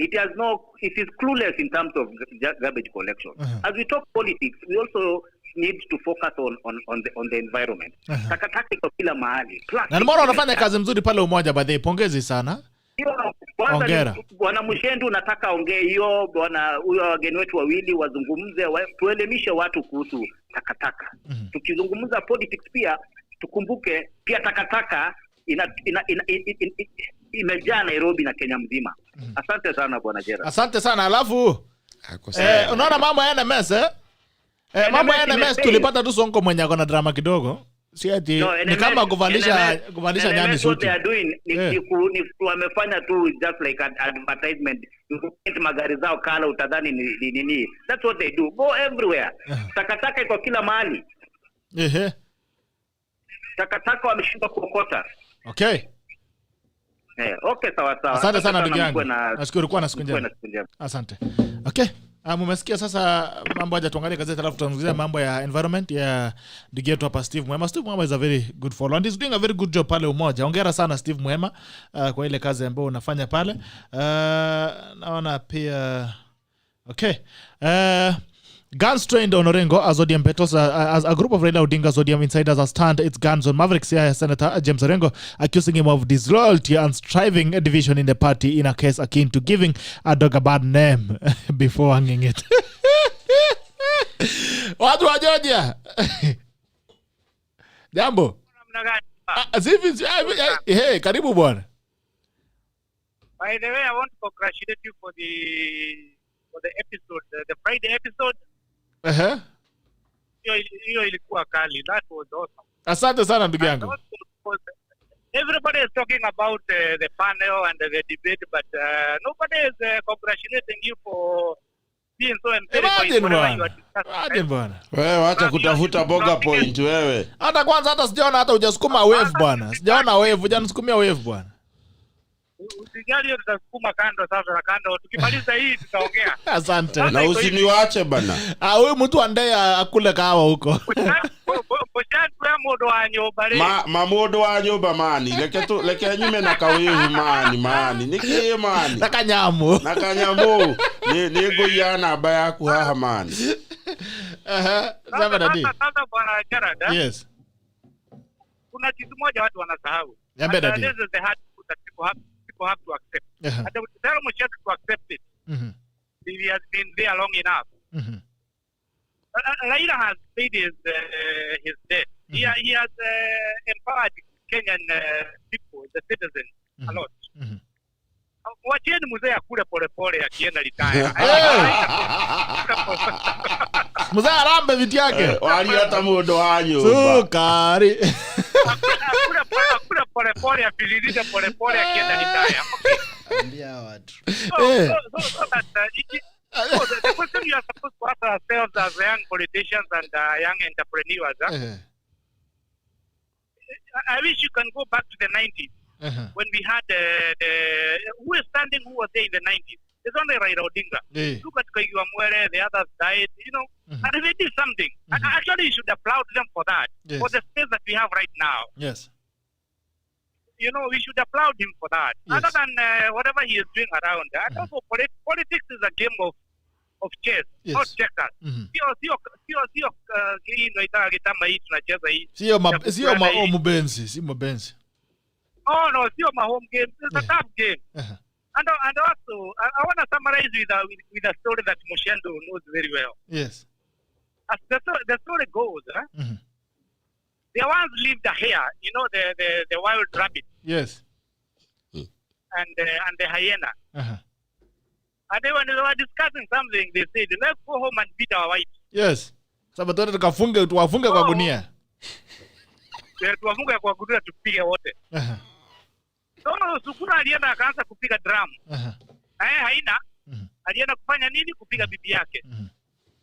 So Raila is very smart and very tricky sometimes. Anadanganya kila mtu, alidanganya Kibaki, mambo ikaharibika. Amedanganya Uhuru ameanza kupiga wananchi bure. Angalia Uhuru right now. Hakuna mtu anamtaka Mount Kenya. Everybody. Angalia Raila kwa Kisumu, Nyanza. Everybody loves him and beyond. Lakini sasa hii Mount Kenya hii we are just discussed. Hakuna mtu anaongea kuhusu pengine. I mean, hatuko pamoja.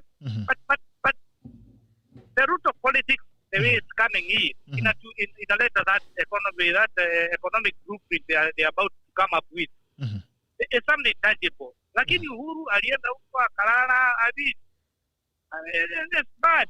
Mochendu anajua hii maneno na ndio anacheza namna hii polepole ingie mahali. Anafanya maana balance mambo na maneno. Ameona pale mbele. Ingia hapo. Weka namba ya Mochendu vizuri sababu akiingia pale asikusahau.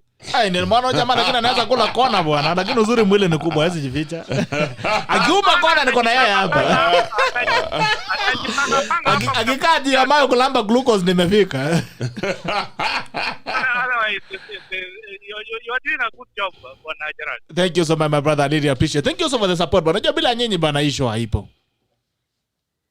Lazima tuna support. Yeah, without you guys, I mean, we are not there. So I really appreciate that you always join us. Thank you. Asante ndugu yangu, radhima muno. Right. Asante sana. Tutaangalia magazeti kidogo. Okay. Hiyo mambo ya ODM kidogo anasema akeza kido giving a dog a bad name before hanging it. Akisema at least we do not hang you for being a dog. Yes. But we hanged you for being an ugly dog. Then we feel good at least. Akunyanga yomba bure. Anyway, Suluhu afika Kenya. Anasema what Suluhu visit means for Kenya ties. Tanzanian President Samia Suluhu gets in for a 2-day state visit, and Kenya opts to forge strong relations with its neighbor after turbulent period. As on page 10, Uhuru men usiambiwe uchukue loan. Suluhu tafadhali usiambiwe uchukue ile kitu watu wanachukuanga huko. National Uhuru split over push to cut UDA ties. A meeting of top Jubilee officials to discuss a move to end meeting of Jubilee discussion to end its pre-election pact with UDA that is associated with Ruto failed to reach an agreement amid reports of a split. Saudi slavery, our agents lure our girls. In the second part of our series on Saudi jobs that turned into a nightmare for Kenyans, we bring you the story of the allure of the Gulf and role of sly agents in the trade. Nasikia pia kidneys zinauzwa, sehemu za mwili zinauzwa pale. Pesa mingi. Ofisikuti lizards and a rare tree. Waluya kazi yao ndio hii. The Isikuti drums could soon fall silent following shortage of the monitor lizard skin and mokomari tree used to make them. So they use lizard. Yes. Kutengeneza ngozi. Ngozi ya lizard inatosha mpaka ngoma. Fresh top over KCB results, private schools mount pressure on that on the Kenya National Examination Council to explain the reasons cause which they believe disadvantaged their learners. Why is it a problem when public schools win? We've never had this discussion all this time. Private schools have been winning. It's our time to win. Haya, tuangalie gazeti ya Daily Nation. The way you have won is what is questionable. Daily Nation nasema bread to cost more in yatani budget. Mkate bwana mkate inapanda. Motorcycles, imported jewelry, betting and nicotine pouches will also attract higher taxes in what is said to be the President Kenyatta's final year budget. Ameweka nguvu ya mwisho kabisa. Plus Yatani wants unfettered powers to set VAT and the parcel of an extra 600 billion in 3.6 billion 2020-2021 spending plan. 600 billion yenye iko juu ni ya nini? Haya. Police curfew roadblock cost baby alive. Sick 4-month-old child was being taken to hospital. Very sad. Diplomacy. This is a second foreign trip after Kampala. Karibu Sulu. Why visit is big deal. Okay. Kenya and Tanzania are working to reset their relationship with today's arrival of President Samia Suluhu to Nairobi, signaling the approachment following strained ties during the tenure of predecessor John Pombe Magufuli, who died on March 17. Coming on the invitation of President Kenyatta, it points to a desire to turn a new leaf on the two neighbors and the region's challenges and opportunities, as on page 10 highlights. The Tanzanian leader will inspect a guard of honor State House and receive a 21 gun salute. Number 2, visiting heads of state will hold bilateral talks before being hosted to a state dinner. She's expected to address joint sitting of Parliament, National Assembly and Senate tomorrow. The Orange Democratic Movement, Mr. Raila Odinga's party, is facing a tough test as his most senior and Senate foot soldiers fight for his attention amid reports he's reviewing his inner cycle. Okay? Inner cycle itakuwaje? Inner cycle, outside cycle. Okay. People Daily. People Daily nasemaje? People Daily inachukua muda kidogo kupanda. Wewe unasema Ruaraka Land Baron loses shillings. Hey, this guy bana is a very jina ametumia ni noma bana. Okay, Baron loses shillings 10 billion deal. Mburu's antics in the latest money game. The 73-year-old businessman was embroiled in a dispute over prime property of Ngong Road in Nairobi, on which the government is currently constructing an ultra-modern public sports complex. Uhuru men pour cold water on DB's plan. The leaders say Ruta should be the last person to be trusted in advancement Kenya's economic interest. Okay. Call to improve pay for journalists. Umesema tuongezewe pesa. MPs brace themselves for either BBI debate to amend or not. This is a $6 million question as the Senate and National Assembly reconvene. Okay. I think hapo ndo tunafungia kazi. Acha nianze na Mushendu tukielekea pale mwisho. As usual, I like addressing issues that has to do with Kiambu County, and sometimes about a month and a half ago, Bitok, you remember I told you we are heading to DCI so that we can ask him to investigate Kiambu County government because of the rampant corruption that has been there. And yesterday we were invited by DCI to go and give any piece of evidence that we have in relation to that matter, which we did, and we are hoping that the current county government, led by one Mr. Nyoro, will be taken to task to explain how they have why they have misused the public resources entrusted to them by the members of Kiambu County and the citizens of Kiambu County. It is unfortunate that we sent Waitito home because of same things called corruption. But as I said, we moved from the pan to the fire itself. The frying pan. Yes, the frying From the fire to the frying pan. Or is it from the frying pan to the fire? From the frying pan to the fire itself. That is the state of Kiambu County. We have a governor who is clueless. We have a governor who does not reason. We have a governor who has absolutely no idea why he is the governor. The only thing I think he wanted is to enjoy power and be called a governor. Otherwise, when it comes to governance, he is far from what the Kiambu people expected. But nonetheless, it is what Kiambu people chose for themselves. We must bear the cost of sleeping in that bed because it's the bed that we choose. But I will tell them, as the Bible says, that weeping may endure for the night, but joy is coming in the morning. And in about 10 months, that joy will come when we send this government packing. And I think it was bright to have Nyoro and Waitito elected in the same ticket, so that Kiambu people, when they dispense both of them together. I would also like to say that in Kiambu we have by-elections coming up in Juja. And it is obviously that Moses Kuria's party, the People Empowerment Party, is on pole position to win that by-election in Juja. They have tried to try to use technicalities to throw Koimburi out of the race. But one thing I will say here, and one thing I have learned about one Moses Kuria, despite the so many dramas people know him with, he is one guy I have seen that can stand with his candidate to the reta. This guy has been able to spin the analogy that Koimburi will not be a candidate in Juja. He was able to engage the services of the likes of Chris Obeta. And apparently Koimburi was just given a board of 100,000 and the case thrown to September. That means the People Empowerment Party's candidate is on course to win the by-election. And then we have a by-election in a place called Kiamba, where dynasties want to continue to rule this country. It is crazy talk. In Kiamba we have we have someone an aunt and a niece competing, vying and competing. As in, one candidate's father is a brother to another candidate.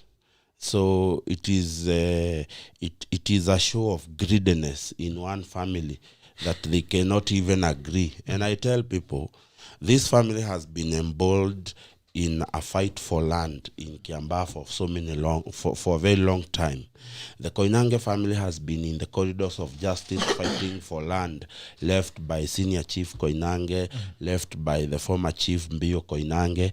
They cannot agree how they will distribute the wealth left to them.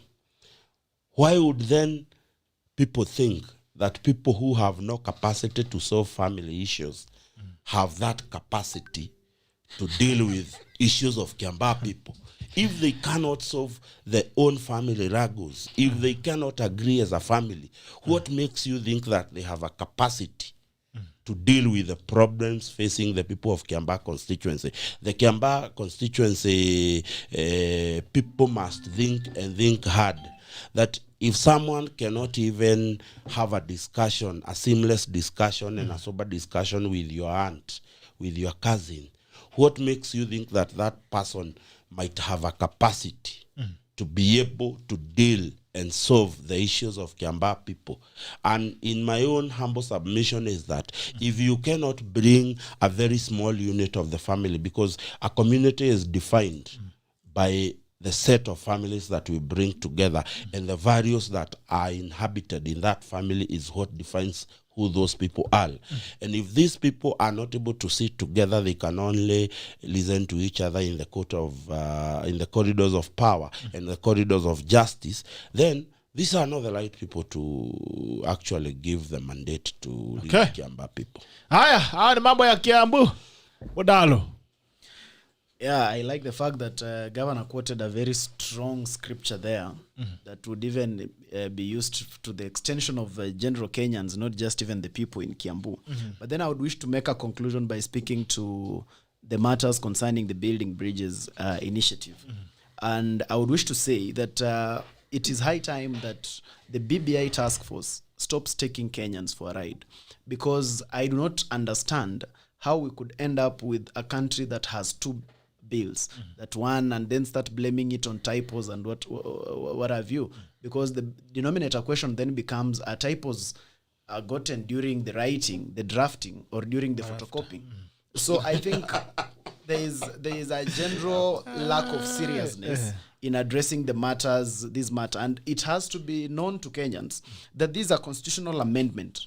This is a choice we are making about the country for the next more than 10 years. It is a choice of governance. It is not a choice of politics. So it is very sad when we see things being taken so lightly that it can come to the news that 32 county assemblies were able to debate the wrong bill. I think that is something so unfortunate, and it's even worse that up to this moment, we are not seeing anyone who is apologetic about it. We are not seeing anyone who wants to address Kenyans concretely about it.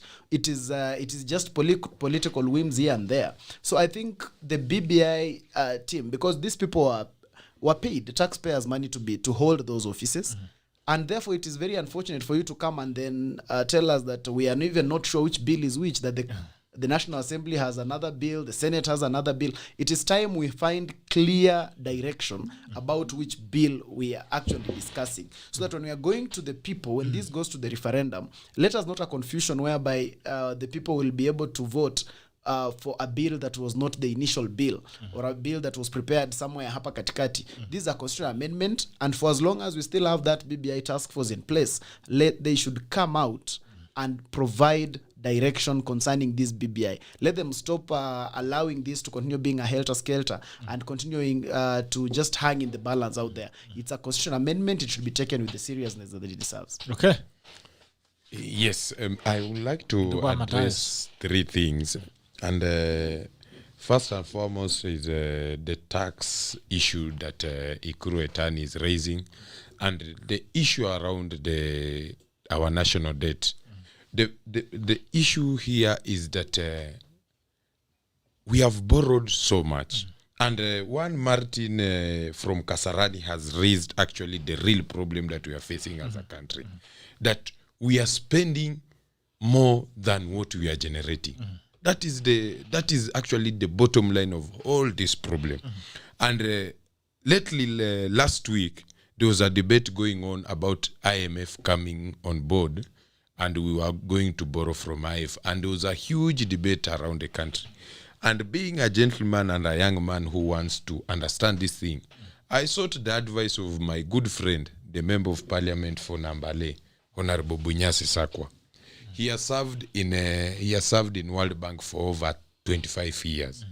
And I asked him, what is the problem with this thing to do with IMF? He told me the bottom line is that IMF coming on board is that as a country, you have failed to actually help yourself to stop spending more than you are generating. And that is the problem. But now, the people who are in treasury and the people who surround the president, who are advising the president, are telling him we can tax people out of this problem, which is wrong. And initially, I think Africans generally we have a problem.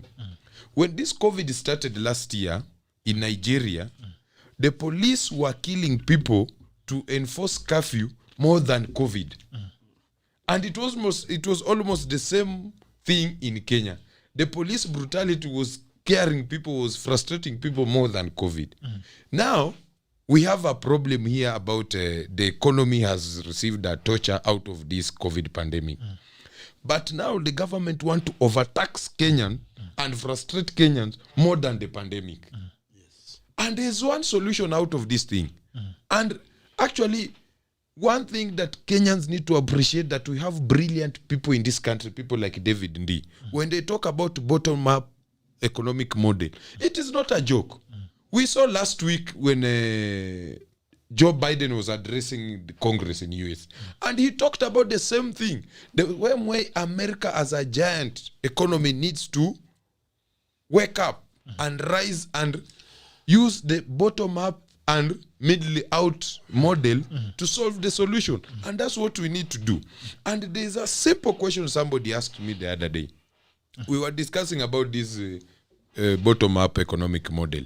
When he said that any day, go anywhere, when a factory is set up, or when a mall is being set up, or when you go to these high-end suburbs in this Nairobi, you will always see the kiosk mushrooming around there. These are the people who we are talking about bottom-up economy. These people, what they are craving is just to be appreciated and recognized and given an opportunity the same way that person who is setting up a mall has been given. Instead of giving somebody a mall or an opportunity or an incentive or government policies that favor setting up a mall only, we need to set up a government structured, policy driven and funded setup that the local mwananchi or the common person or the mamaboga at the lower level can also be appreciated. Okay. If this can be done, and if this thing can be included in our model, Ukriatani will not be facing this same problem. Okay. The second issue is BBI. And my brother here, Mundao, has talked about it. BBI is not a priority in this country. But BBI is being forced on Kenyans. But it's being forced on Kenyans because of two people's personal problems or personal issues. And it has brought all the confusion in the country. Now the same Orengo is talking about a process they used to arrive into 2010 constitution, where after the expert had drafted the constitution, it was taken to parliament, and parliament went to, was it in Naivasha? And they made some changes in that document. But when we were saying the same thing should be done, if the president was talking about constitutional moment in this country, he could have opened up Bomas of Kenya and every Kenyans to go there and give his reasons or views depending on the constitution. Okay. But they decided to lock this thing, made this thing to be about two people. Now they've ended up into problems. They want to go back and open up so that we can edit or re-edit or change the format. We must be consistent. And somebody yesterday was talking about consistency. So these leaders of today must be consistent. Okay. And that's why some of them are being stoned with their people. The third thing is about this regional economic forum. Yes. That last weekend it was about the Mount Kenya region. Mulima. Yes. Talked about their issues. This following weekend is going to be about the people of Mombasa. They are going to talk about their issue. The following week, it is going to be about the people of Mulembe. Led by and me, as a young person from the Mulembe nation, with my brother here, he has appreciated our way of doing things. And if he invites you must thank this brother from by the time he's coming next week, he must tell us. I want to tell the people of our region that this is an opportunity we have been granted to talk about our issues. We have seen Mumias going down, Mumias Sugar Company. We have seen Pan Paper going down. We have seen several economic activities within our region going down because of the same issues that we are talking about, bad leadership. But we have been given an opportunity to raise those issues, to make those issues our daily bread, and to make those issues like our Holy Rosary. And this is an opportunity that we must embrace and take it going forward. Okay. For the people of Busia, for the people of Matayos, their issues are going to be talked in that regional economic forum. Na sasa, what we need to do ni sisi kupiga mbele, as we always say huko Matayos, kupakuche na tutasonga mbele. Kupakuche, asante sana, thank you gentlemen for coming in. The guys on YouTube, nimeona nani Mabolo Kitui says conmanship is what Uhuru is doing to this country. Okay, asante sana. Kipkemba Kiptum anasema Kiambu is about making money for you know who. Kipkemba Kiptum, tax is controlled by the parliament. Anything else is unconstitutional. As on the issues of our good brother Yukuria Tane.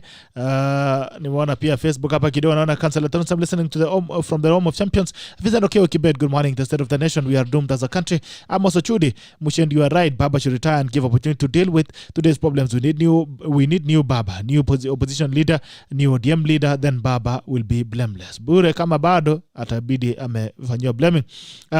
Okay, Kisumu Kanyugi anasema retire from what? Okay. Mashak Owino anasema so Governor P Mushendu votes Uruta 3 times and expects Raila to defend him from Uruta. Funny. Okay. Okay, Kisumu anasema Mushendu voted for Uruta 3 times, is now launching Jubilee Part 2. A very unfair man to intelligence of basic human being.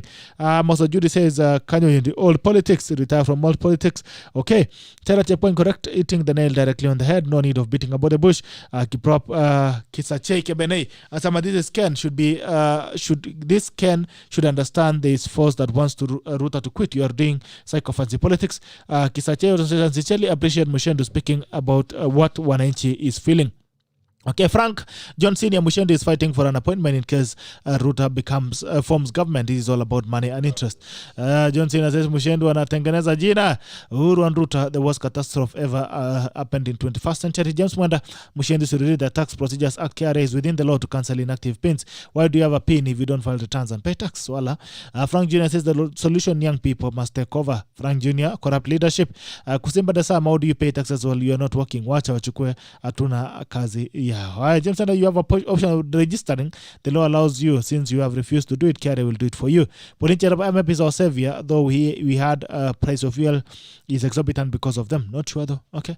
It's been a pleasure to have you guys. There's been the Tackle State of the Nation edition, being a Tuesday of 4th May 2021. It's been a pleasure having you. These are Tackle, and the Tackle is now. See you again tomorrow.